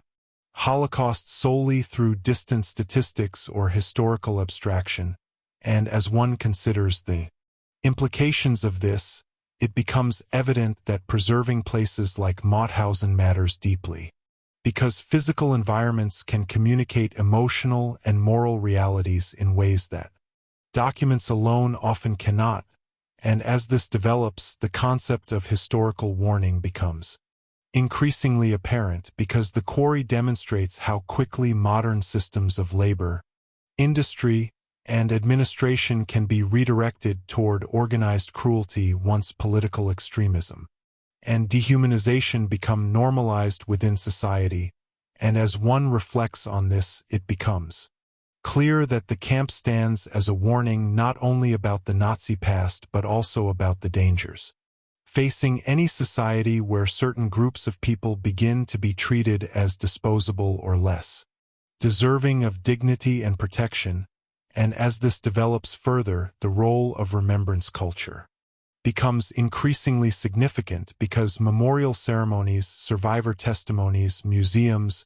educational programs, and international commemorations connected to Mauthausen ensure that the suffering of the Quarry prisoners remains visible even as the generation of direct witnesses gradually disappears, and as one considers the broader environment, it becomes evident that remembrance itself requires active effort, particularly as time creates distance between modern societies and the lived reality of the Holocaust, and as this develops, the concept of responsibility becomes central because future generations inherit the obligation to preserve historical truth against denial, distortion, or indifference once survivors themselves are no longer able to speak directly about their experiences inside the camp. And as one reflects on this, it becomes clear that preserving the Quarry and its history represents more than honoring the dead. It represents defending humanity against forgetting the consequences of authoritarianism, racism, forced labor, and institutionalized hatred, and as this develops further, the role of individual humanity becomes increasingly apparent, because every stone carried inside the Quarry once rested on the shoulders of real prisoners, workers, students, fathers, sons, resistance fighters, intellectuals, and civilians, whose lives were violently interrupted by deportation into the concentration camp system. And as one considers the implications of this, it becomes evident that remembering Mauthausen means restoring individuality to people whom the Nazi system attempted to reduce into anonymous labor units consumed by the machinery of exploitation, and as this develops, the concept of endurance becomes increasingly significant because although the camp was designed to destroy dignity, identity, and hope, survivors and later generations ensured that memory endured beyond the collapse of the regime itself, transforming the Quarry from a place of terror into a place of testimony and historical truth, and as one reflects on this, it becomes clear that the continued existence of Mauthausen challenges the original Nazi objective of reducing victims into silence and disappearance, ensuring that the suffering hidden within the granite walls remains visible to the world, and as this develops further, the role of the stone itself becomes increasingly apparent, because the Quarry still stands today exactly where prisoners once marched, labored, collapsed, and died, preserving within its granite surfaces one of the clearest physical reminders of how labor, industry, and ideology combined to create systems of organized human destruction during the Holocaust, and as one considers the broader implications, it becomes evident that the stone at Mauthausen still remembers not through words alone but through its continuing physical presence, confronting every visitor with the reality that ordinary landscapes can become scenes of unimaginable suffering when humanity disappears beneath power, obedience, and hatred, and thus the enduring memory preserved within the Quarry can be understood as a defining stage in the narrative, ensuring that the prisoners worked to death beneath the granite walls are never erased from history again. Chapter 5, Segment 3. Final Reflection. The Men Beneath the Granite. As the story of Mauthausen concentration camp reaches its final reflection, it becomes evident that the Quarry prison stands as one of the clearest and most haunting examples of how human Labor itself was transformed into a weapon of destruction under the rule of Nazi Germany. Because inside the granite quarry, prisoners were not merely imprisoned or punished but systematically consumed through exhaustion, starvation, violence, and relentless work designed to push the human body beyond its limits until collapse became inevitable. And as this develops, the concept of humanity beneath machinery becomes central, because behind every stone carried up the stairs of death stood real individuals whose lives, identities, and futures were violently trapped within a system built around exploitation and dehumanization. And as one reflects on this progression, it becomes clear that the horror of Mauthausen did not emerge only from sudden acts of killing but from a prolonged process where suffering became routine, institutionalized, and economically organized through quarry labor, starvation policies, public terror, and systematic neglect. And as this develops further, the role of the quarry becomes increasingly significant, because the granite pit itself symbolized the entire logic of the camp, human beings forced into endless physical labor inside an environment specifically structured to destroy them while extracting value from their bodies before death. And as one considers the implications of this, it becomes evident that the quarry represented more than industrial labor. It became a visible expression of Nazi ideology in physical form, where prisoners classified as enemies, inferior races, or politically dangerous individuals were reduced into expendable sources of labor beneath absolute authoritarian control. And as this develops, the concept of visible suffering becomes central, because unlike hidden extermination systems operating far from public view, the quarry exposed brutality openly through collapsing prisoners, public punishments, starvation, and the terrifying climb up the granite stairs where exhaustion itself became a method of extermination. And as one reflects on this, it becomes clear that the stairs of death symbolized not only physical labor but the deliberate destruction of human dignity through humiliation, hopelessness, and continuous exposure to mortality within the camp environment. And as this develops further, the role of memory becomes increasingly apparent, because survivors who endured Mauthausen carried lifelong psychological and emotional scars connected to the quarry, the weight of the stones, the screams of falling prisoners, the hunger,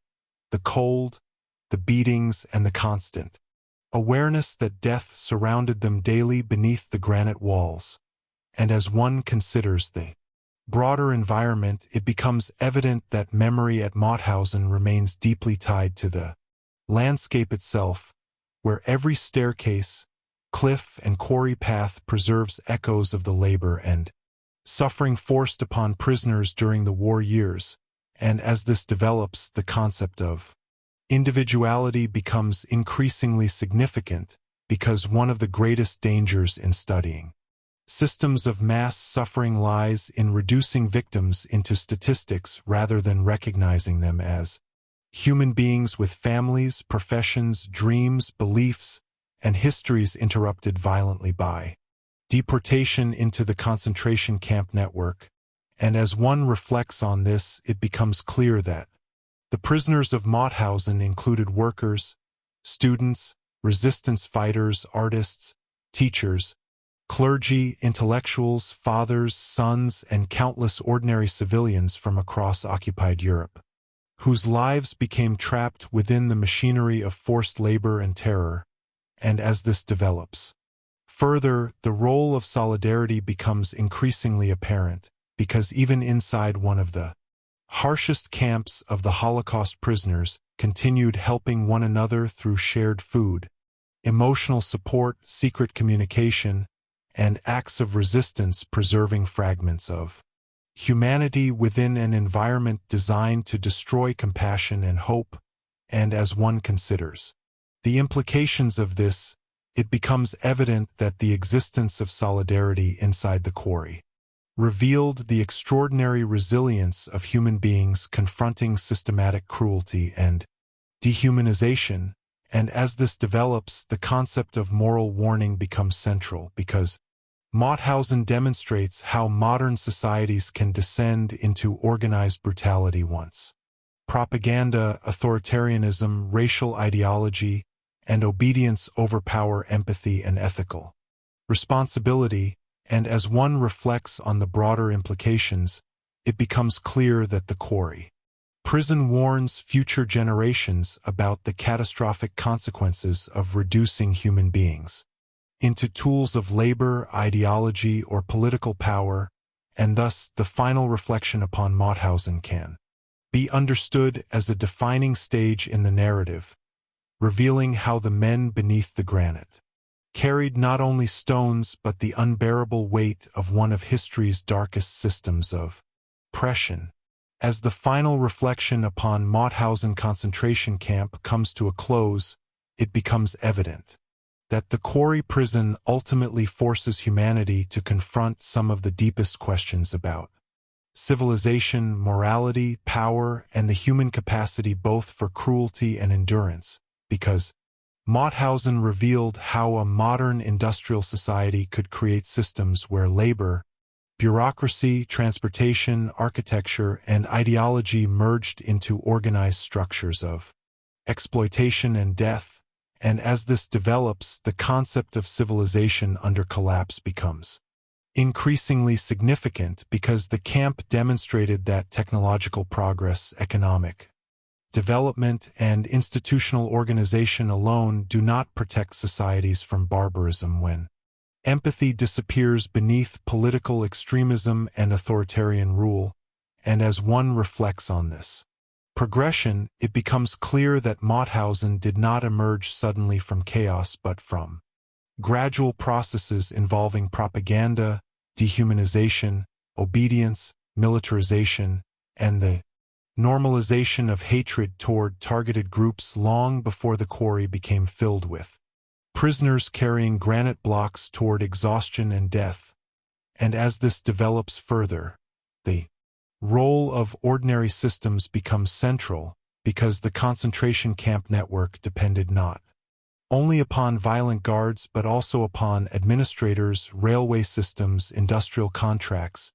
bureaucratic records, and economic planning that together transformed persecution into organized infrastructure operating across occupied Europe, and as one considers the implications of this, it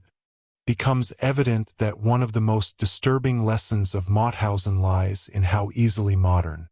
institutions adapted themselves to exploitation once moral limits were removed and certain categories of people were stripped of humanity within state ideology. And as this develops, the concept of remembrance as resistance becomes increasingly apparent, because preserving the memory of the Quarry prisoners directly challenges the Nazi objective of reducing victims into anonymous labor units consumed and forgotten beneath the granite walls, and as one reflects on this, it becomes clear that every testimony, memorial, preserved staircase, and historical record connected to Mauthausen restores dignity to individuals whose identities the camp system attempted systematically to erase through forced labor, starvation, and death, and as this develops further, the role of future generations becomes increasingly significant because the responsibility for preserving the truth of Mauthausen now belongs largely to people who never witnessed the camp directly yet must continue carrying its lessons forward in a world where survivors themselves are disappearing, and as one considers the broader environment, it becomes evident that historical memory requires constant protection against denial, indifference, distortion, and the gradual fading of emotional understanding over time, and as this develops, the concept of warning becomes central because Mauthausen continues reminding humanity that systems built upon racism, authoritarianism, political extremism, and dehumanization can rapidly transform ordinary workplaces, institutions, and landscapes into machinery of organized cruelty once moral responsibility collapses, and as one reflects on this, it becomes clear that the Quarry prison remains profoundly relevant not only as Holocaust history but also as a warning about the dangers facing any society where human beings begin to be categorized as expendable or less deserving of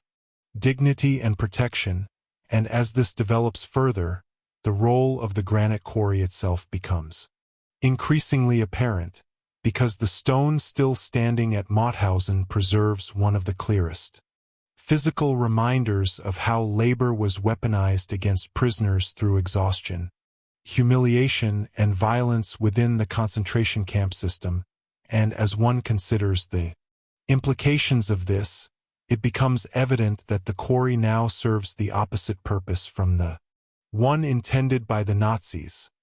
Rather than hiding suffering beneath silence, it exposes the truth permanently to future generations willing to confront it, and as this develops, the concept of enduring humanity becomes increasingly significant, because despite the brutality of the camp system, survivors, witnesses, and later generations ensured that the voices of the Quarry prisoners would not disappear completely beneath the granite or the passing of time, and as one reflects on the broader implications, it becomes clear that the final legacy of Mauthausen lies not only in the horror of what occurred there but also in the continued determination to remember, to testify, and to defend human dignity against systems seeking to destroy it through labor, fear, and power, and thus, the final reflection upon the men beneath the granite can be understood as the concluding stage in the narrative, preserving forever the memory of those who were worked toward death inside one of the Nazi regime's most brutal concentration camps. The granite quarry of Mauthausen concentration camp still stands today. The stairs are still there. The cliffs are still there. And beneath that stone lives the memory of thousands of prisoners who were forced to carry impossible weight until their bodies finally gave out. Mauthausen was more than a prison camp. It was a system designed to turn labor into punishment and punishment into death. Men from across Europe entered the quarry starving, beaten and exhausted, and many never came back out. But despite everything the Nazi regime tried to erase, the truth survived. In survivor testimonies, in the granite walls, and in the memory of those who refused to let the victims disappear into silence. If you found this documentary powerful and want more deep cinematic history stories like this, make sure to like this video, subscribe to the channel, and turn on notifications so you never miss the next documentary. Thank you for watching, and we'll see you in the next story.